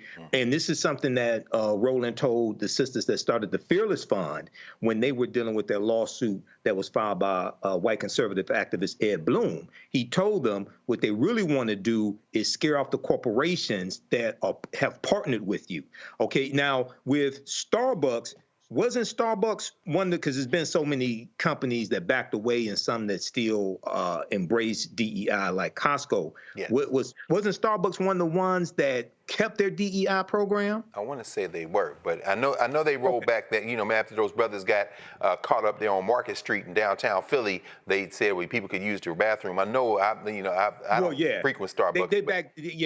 They made the restrooms public. They made the restrooms public. But they rolled that back recently. I mean, that's that. I think so. Yeah. But I think they still embrace their I think so as well. Program, so to say, which is why they're being sued. Yeah. Now, also remember, Pam Bondi, who I like to call Pam Blondie, the new Attorney General, looks like she's right off of Fox News. She said that they're going to, if I remember correctly, go after corporations criminally who still have DEI programs as well. This is another directive coming from the Trump administration, okay? So this is all, once again, people, all those people that sat your ass at home and didn't vote, okay, said, I'm going to stay at home. I'm not going to vote for Kamala Harris and things like this. This is what you get when you don't vote and don't vote strategically. This is exactly what you get. Indeed. Davis, even in thinking about this and how this lawsuit has been assembled, and I mean, you've written about this, you've taught about it, you talked about it, the real lack of a coalition between white women and black women, to say that somehow women are overrepresented and then not enough white. I'm puzzled. How are you interpreting this kind of this patchwork of who they're saying is underrepresented, but then you have the workforce is overwhelmingly female? Can you make any sense of even the demographic of who works at Starbucks, the conditions they're working under, and then how you could even assemble that kind of statistical argument? Well, here's the thing, and that's a good question, good point that you made. Can a person be both a woman and white at the same time? And of course, the answer to that question is yes. Yeah. Okay. Yeah. But I want to say that when we're talking about this white supremacist new order that they are trying to create in this nation, understand that one of the main motivations behind that is this great replacement theory, right? Mm-hmm. And for them to, in their minds, not be replaced. They don't need white women working. Wow. They need them at home producing white babies. Right. They need them at home producing white babies. So this is one of the main reasons why, they went after choice. They got rid of that. And this is one of the main reasons why also that they're going after DEI. It's not just a direct attack on us. It's about getting white women back in the home, since they are honestly the number one beneficiaries, right? Just as they were the number one beneficiaries of affirmative action. So they want white women barefoot and pregnant to create more white people so that they won't be replaced. That's really the broader goal of this particular ilk. But I would also echo what we just heard. It's this frivolous lawsuit, as frivolous as it may be, I also believe is an intimidation factor, because at the same time that you have organizations that are being threatened to be sued around DEI, and the ridiculousness of some sort of criminal investigation over something that's not a crime, like that in and of itself is another example of authoritarianism, right? Something is a crime because I say it's a crime, not because it's actually against the law. Hello. And now we're in this situation where you now have this attorney general.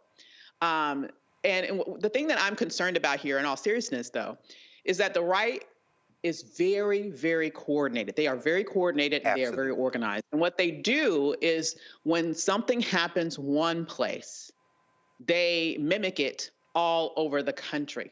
Yeah. And so I really believe what they're trying to do is to say, okay, we have very overtly attacked DEI, and I want to say this very specifically because I think sometimes people don't understand this. When I'm speaking about DEI, I'm not just talking about people who work in a DEI space or work in a DEI office, though they obviously are at the center of the target.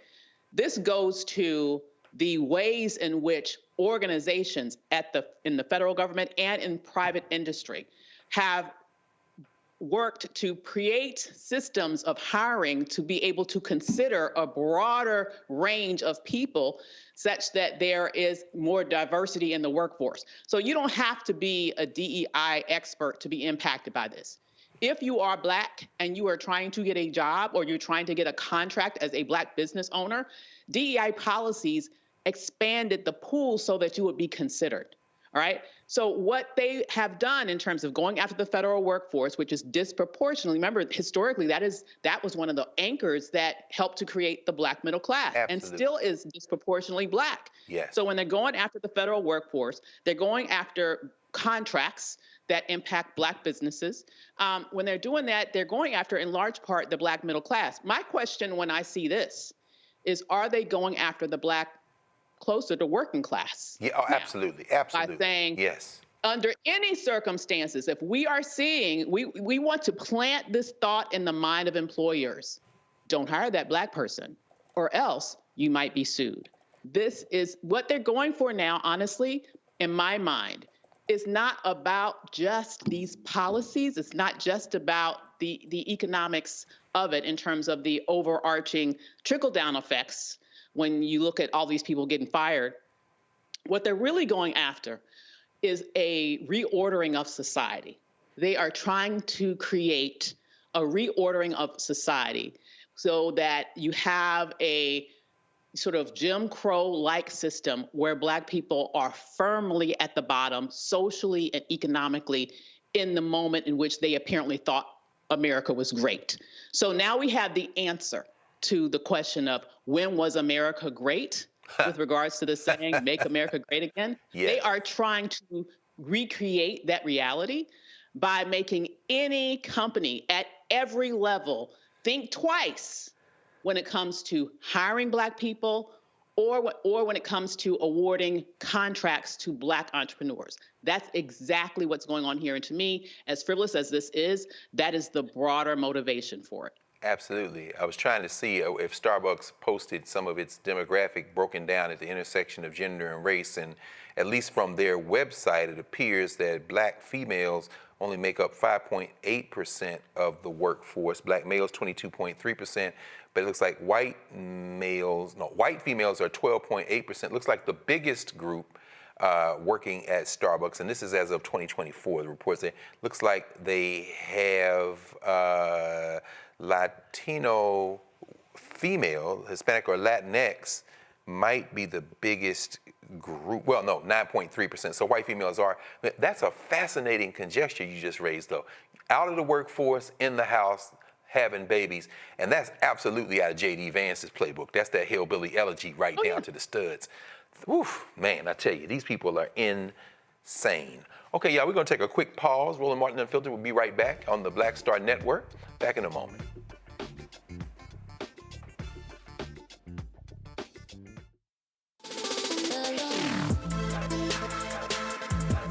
y'all. Welcome to The Other Side of Change, only on the Black Star Network and hosted by myself, Rhea Baker, and my good sis, Jamira Burley.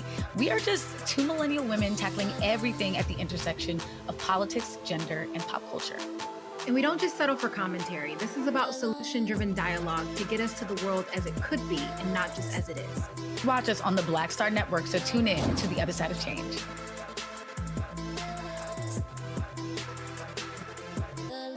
How you doing? My name is Mark Curry, and you're watching Roland Martin Unfiltered. Deep into it, like pasteurized milk without the 2%. We getting deep. You want to turn that shit off? We're doing an interview, motherfucker.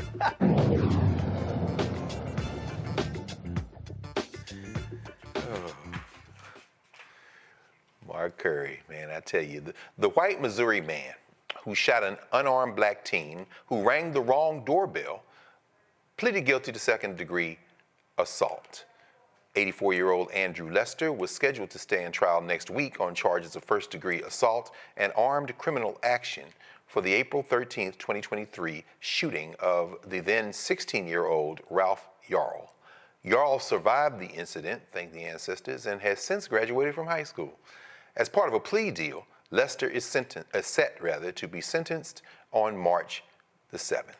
The second-degree assault charge carries a potential sentence of up to 7 years in prison, while the first-degree assault charge could have resulted in a sentence of 15 to 30 years. A black Maryland man who spent nearly 30 years in prison for a crime he did not commit is now free. James Langhorne was arrested in November 1996 for the murder of Lawrence Jones. His conviction stemmed from the testimony of a jailhouse informant who was trying to avoid a 10-year sentence by identifying Langhorne as the perpetrator. This led to Langhorne being convicted of first-degree murder and receiving a sentence of life in prison plus 20 additional years. Officials noted that there were no witnesses to the murder and no valuable physical evidence was recovered from the scene. In February 2019, Langhorne requested a review of his case from the Conviction Integrity Program of the Office of the State Attorney for Baltimore City. After a 5-year investigation, the state concluded that Langhorne had been wrongfully convicted. Dr. Avis, what in the world? People call this the criminal justice system, but there's obviously a different name for it when it comes to black folk. Justice delayed, justice denied. At least he is out, and then this guy, shot this brother. He's going to be sentenced. Took the plea deal. Sort this out for us. In your opinion, what can we make of these two cases? When you hear these stories? Well, it just shows you that justice is not blind in America. I will say, though, it warmed my heart to see the warm hug that he was receiving upon his release. And it shows you that in spite of all that we face, you can't break our spirit. You can't break our bonds. You can't break our love for one another. I think that's absolutely beautiful. And I'm so happy that he has finally found justice. I am hopeful that hopefully once we get past this very, very disturbing moment that we are experiencing right now, that we will no longer be hoodwinked into sitting home because, we do have a modicum of power in this space that we are not exercising fully. I mean, you have to be a registered voter in order to sit on a jury. Yes. Yeah. We have the power to elect in many states, in many spaces, the prosecutors, right? Judges even. And so even though we understand that there is bias built in the system, we need to do everything that we can do. We can't do all the things. We can't control bias, but there is more that we can do in order to increase the level of justice that we have access to, so that hopefully moving forward, there'll be less innocent people spending nearly 3 decades in prison before they can get out to spend time with their loved ones. Absolutely. Thank you, Doc. Brother Matt, and we go from You arguing before the Fifth Circuit Court of Appeals, and God knows that court is a piece of work. So, hats off to you for that alone, and the kind of bird's eye constitutional law arguments being made, and you waging those wars, to the very real living and dying of clients that you see, people who are on the front lines, who are right where the rubber meets the road, particularly when you start talking about the police. What do you make of these two cases, brother? So first, with the case involving the young brother, Ralph Yarl, I'm hoping he actually gets prison time, because I always thought this was a complete BS self-defense case. I've defended hundreds of people in very serious cases, and, he's on the other side of his door. This is a child. I mean, there's no evidence that he was in any way harming this man. So the fact that he pled to a second degree assault rather than first degree, that's common. That happens all the time, where somebody's going to take responsibility, so the prosecutors give them a lesser. But what you see he's already doing is angling for either probation or some kind of, home arrest rather than going to prison. And I think that this case is emblematic of those situations that are so clearly on their face, racially motivated, discriminatory, but because of some external thing, i.e. here, this guy being as old as he is, they may take it easier on him. And I think there needs to be an example made in this case particularly, because this kid was on the wrong street and very obviously not menacing this man, and he was shot. And I'm hoping that this guy actually gets prison time. But I am happy that there was a guilty plea and we don't have some trial where he was able to actually beat it, because as much as I think we need to allow people to have their constitutional rights, and I fight vigorously if I represent you, I also want there to be justice for a victim like this young kid, because I got young sons that, could go to their friend's house one day, or what they think is their friend's house, and the idea that somebody could shoot them because they look at them a certain way is a very scary thing, meaning the homeowner looks at them as a threat when they're very obviously not a threat is a scary thing. So I'm glad there was some accountability. As to the second case, these are always bittersweet to me.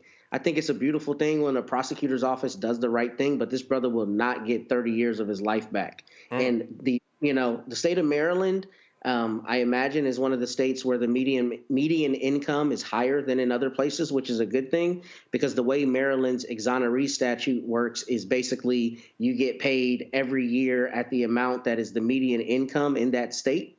And I think the first payment is, whatever that number is, and then the rest of the payments are over like a 6-year period, but you get paid for every year that you were incarcerated. So this brother will get paid, hopefully, significant money. The problem is that money is not his life, and no amount of money will give him the 30 years that he lost, especially in this horrible case.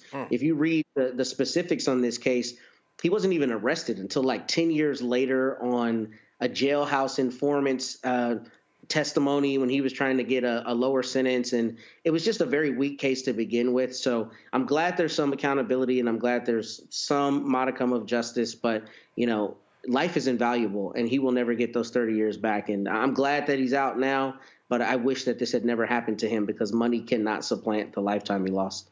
Absolutely. Absolutely. And we know that of the many, many, many who watch Black Star Network and who watch Roland Martin Unfiltered, there are a lot of folks who are not Black who watch. And I'm glad you mentioned that, Matt, because, of course, this being All-Star Weekend, it was All-Star Weekend 13 years ago that Trayvon Martin went out to get a little something to drink and iced tea and some Skittles, and never made it back to his father's place. So, yeah, man, that's a real situation. Brother Mike, any thoughts on these two cases in the context? I know, as a historian, you often put these things in the long view of anti-Black violence in this country and the war on Black folk by quote-unquote law enforcement. Any thoughts on these two cases? Well, yeah, in the first case with Andrew Lester, who shot Ralph Yarl, if I remember correctly, Andrew Lester's grandson came out after this happened. Andrew Lester's grandson was interviewed and talked about how his grandfather watched Fox News a lot. And here, just because you're scared does not mean you can use lethal force. Just because you're scared does not mean that the other person is a threat. Just because you're startled does not mean the other person is a threat. So I hope he goes to prison also. I agree with Matt. And I know some people may say, well, he's an old man. Well, he was an old man when he shot Ralph Yarl. So I don't have sympathy for old men that do stupid things like this, that shoot him. He should go to prison. Now, may not be 7 years, maybe 5 years, maybe 2 years, what have you. In the other case of Brother Langhorne, we know historically the death penalty has been disproportionately used against African Americans. This is why I'm against the death penalty. So I'm glad this brother is alive. I don't know if he's in the state. He's in Maryland. I don't know if they have the death penalty in Maryland. I'm not sure. But this is why, because what we find out is that a lot of people on death row, a lot of times African Americans on death row, we find out that years later, some of them were found not guilty because evidence is surfaced, DNA evidence, things like this. So, you know, that's why I'm against the death penalty. So I'm glad this brother gets a modicum of justice here. Yes, sir. But this is also why we got to have responsible prosecutors and police officers as well. Right. You know, that's right. So things like this, mistakes like this don't happen. Yes, sir. Yes, sir. Absolutely. Thank you, Mike. We're going to take a quick break, and when we come back, we'll be joined by the president of the Association for the Study of African American Life and History, because this is Black History Month. So we'll be right back at Roland Martin Unfiltered here on the Black Star Network.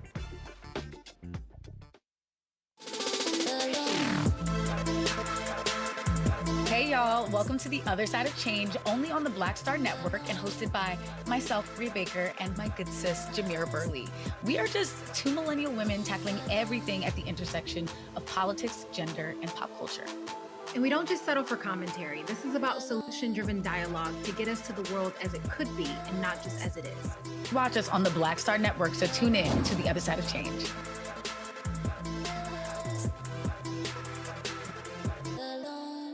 Hey, it's John Murray, the executive producer of the new Sherry Shepherd Talk Show. You're watching Roland Martin Unfiltered.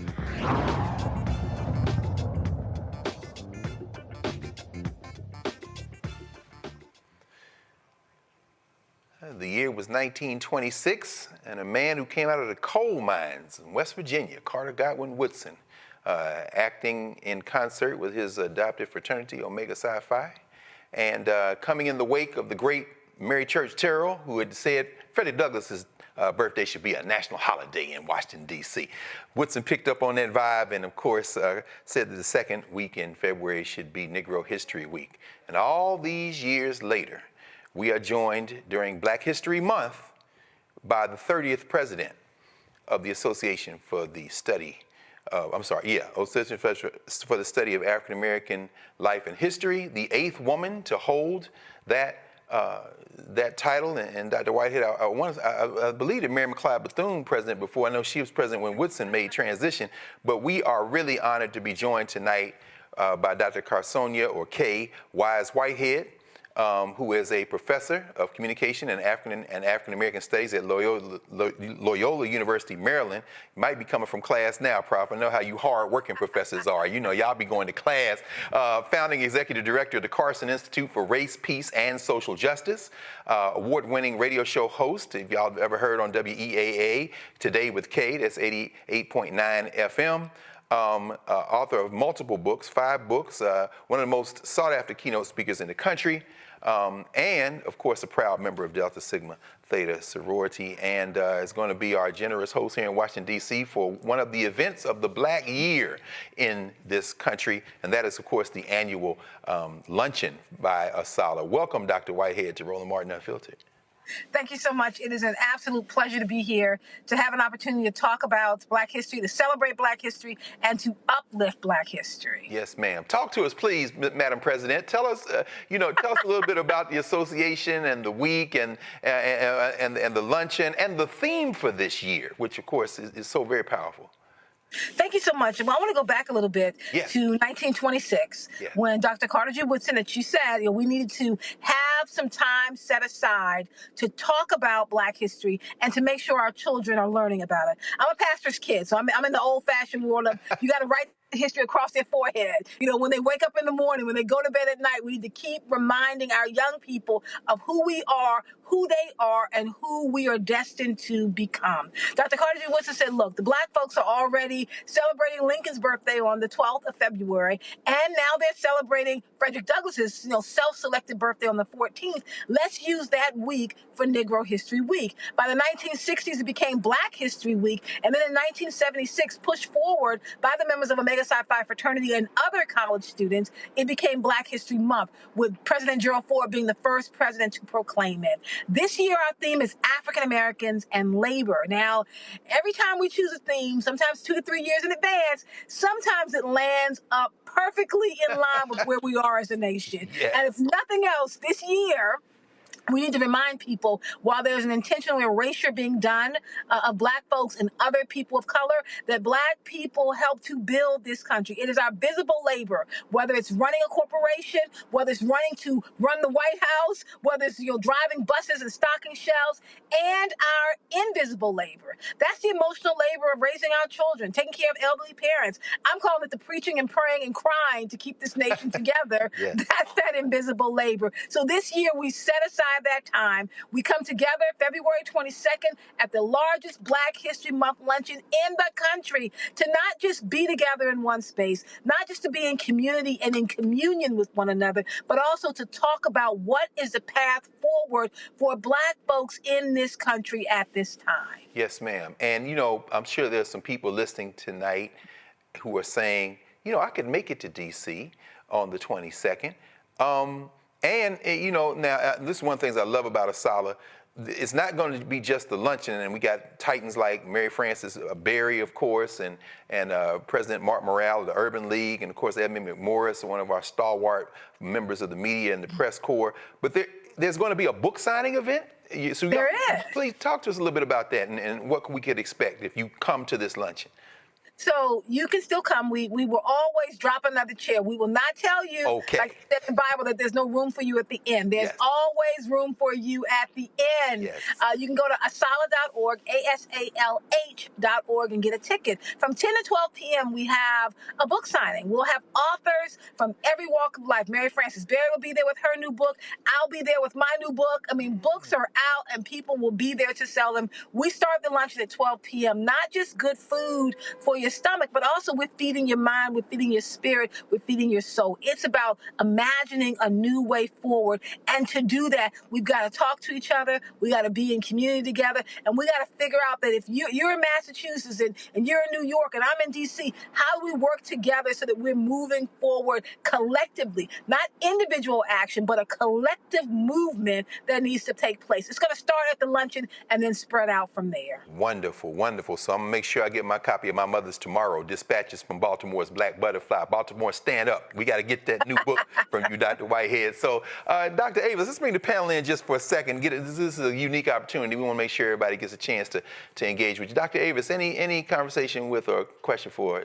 Dr. Whitehead, K. Whitehead? Yes, thanks so much for the work that you do. I'm a big lover of Black history. I think in my next life, I will be a historian. That's going to be the goal. Okay. So my question to you is, at a time in which our history is literally under attack in this nation, what are some of the things that Asala is doing in order to make sure that our history isn't lost? Thank you so much. What a great question. And let me just say, sister, that there's always time to become a historian now, that we are all historians, whether we've studied it or whether we're sharing it with our children, whether we're learning it about it, at our kitchen table or in the archives. I think we should all be the ones who are pushing forward our legacy. And I know that you do this every day on Roland Martin. My platform consists of 3 major points to answer your question. One is about preserving Black history. And I'm making the argument, as Timothy Snyder does in his book on tyranny, where he says, find an institution you believe in and you defend it with everything you have. I'm telling people that institution at this moment is Asala. Defend Asala with everything you have, not just with your thoughts and prayers, although we appreciate those, but with your money as well. Like, you've got to be able to defend to make sure that we can continue to do the work. I tell people, give your tithes to the church, give your offerings to Asala, because we have to to make sure that we can continue to do the work. Second is to promote Black history. I tell people that everybody has a platform, even if only one person is watching. Use every platform you have to tell the truth about who we are. Lies are being told about Black folks in this country at this moment. We have to be as quick as possible to tell the truth. We know that a lie will be halfway around the world before the truth even puts their shoes on. We got to be quicker than that. We got to tell our story all the time. And if we're preserving Black history and we're promoting Black history, well, then we're protecting Black history. And in the protection of Black history is thinking about the work that ASALH is doing around freedom schools. We are saying we need to have a school in every community in this country, a free school for our community where we're teaching about our history. We do it in the basements. We do it in the church yard. We do it at our kitchen table. We are protecting, preserving, and promoting Black history every opportunity that we get. Thank you, Dr. K, and thank you, Dr. Avis. Let's get something from Brother Matt. Brother Matt, any questions, comments for Dr. Whitehead? Yeah, I'll keep it short. I'll say we're both PKs, but only one of us is qualified to be a preacher, and that's you, not me. But, Dr. Whitehead, my question for you is real quick. We're watching, obviously, the erosion of the teaching of Black history in public schools. Does ASALH have any kind of literature or any program that it has for young people to help supplant what is being lost, which was already little, but is now nil? Any guidance you have on that, I'd appreciate. Thank you so much. I really appreciate that question. We have two publications. One is our Journal of African American Life and History, JAH, which is for academics, for professors, where it's all the research about what's going on in our community. The other one that speaks directly to your question is our Black History Bulletin. Dr. Carter G. Woodson wanted to make sure that teachers and parents have a resource they could use to always teach their children about what's happening. In our Black History Bulletin, we have lesson plans for teachers. We have resources for parents. You can take that and you can take it right into your home and you can start teaching wherever you are. You couple the Black History Bulletin with our freedom schools, and there will always be environments where teaching is going on. We're asking people to join with us to connect with our local branches, because ASALH is a national organization, but we have local branches. There are branches in cities around the country. Find the ASALH branch in your community, join with them, and then you can connect and get the resources. Thank you, Madam President. And finally, our brother Michael Imhotep, a long-time historian and a long-time supporter of ASALH. Brother Imhotep, any questions for Dr. Whitehead? Hey, Dr. K, this is Michael Imhotep of the African History Network show. Yes, we know that there has been an annual theme for Black History Month, African American History Month, going back to 1928. And that theme helps to give purpose. Some of the themes have dealt with the continent of Africa. And we also know that Dr. Woodson did extensive research on Africa, and his last 3 articles dealt with ancient Egypt. Can you talk about the importance of having an annual theme, knowing what it is, and how to incorporate that annual theme into celebrations that people have for Black History Month, please? Thank you for that question. I really appreciate it. One of the things that Dr. Carter G. Woodson thought was important, we need to pull out an aspect of our experience, of this experiment called democracy. We need to pull something out to uplift it. And so in that same vein, we do have a theme. Last year was African Americans in the arts, where we talked about the contributions that Black folks have made in terms of music, poetry, writing, prose, dance. This year, when we started thinking about the work that labor movements have had on the existence of this country, from Mary McLeod Bethune to Shirley Chisholm, we thought this was the perfect year to do that kind of conversation. And little did we know, with the change in the White House, with the change in this country, with the change in the WIN movement, that nothing else would be more important than making sure that people understood what our contributions are. And as quickly as they're trying to erase it, we're moving even faster to make sure they understand that our history is written in pen, not in pencil, and it can never be erased. Thank you, Brother Imhotep. And Dr. K. Whitehead, listen now, y'all don't want to miss this. The Westin Hotel A week from this Saturday, the book signing. I mean, Mary Frances Berry. I see my friend Nubia Kai up in here. You're in here, of course. Oh, this new book on Francis Lewis Cardozo. I got to get Francis Cardozo book. Come on, y'all. That's Paul Robeson's wife. It's Londa's grandfather. This is serious business. This is Chantella Sherman on and pray. I don't know if these Negroes ready to deal with eugenics, Dr. Whitehead. Y'all, you don't want to miss this. And then we'll end with this. I just want to ask you, this is the 110th year, right? You're going to be in Atlanta in September. Is that right? Yes, we are. We're going to be in Atlanta. We are excited about going down to where some people call the Mecca. We talk about the Mecca Black Universities down there with Spelman, down there with Morehouse, Clark, Atlanta. But we will be in Atlanta in September. I tell people, start with the Black History Month luncheon. Then get a membership to ASALA, then come to Freedom Schools, and then meet us at the conference. It's a whole year experience. It's Black History 365 or 366. It is always being taught through ASALA. Beautiful, beautiful. I've only seen maybe one picture of Carter G. Woodson with a smile on his face, but something tells me he's smiling from the ancestral realm to have you sitting in the seat. The 30th president, 8th woman to be in that chair, president of the Association for the Study of African American Life and History, Dr. Kay Whitehead, at ASALA, asalh.org. We will talk with you soon. Thank you, Dr. Whitehead. Thank you so much. Absolutely. And Matt and Avis and Mike, it's always good to be with you all on a Friday night. Happy Black Love Day, one day over, and Freddie Douglass's birthday.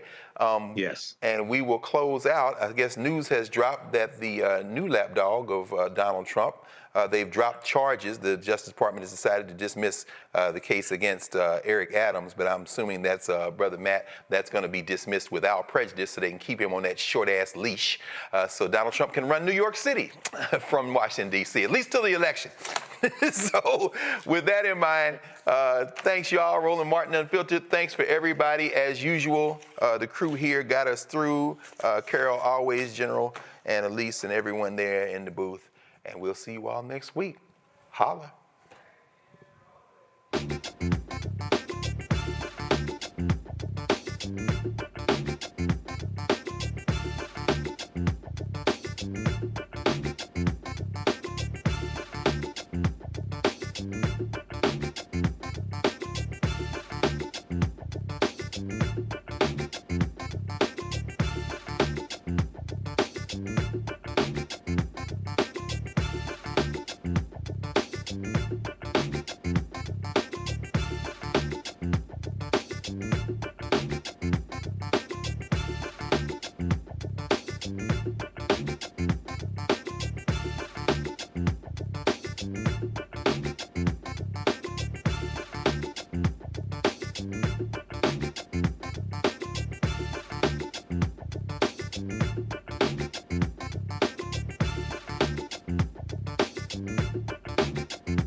Unfiltered.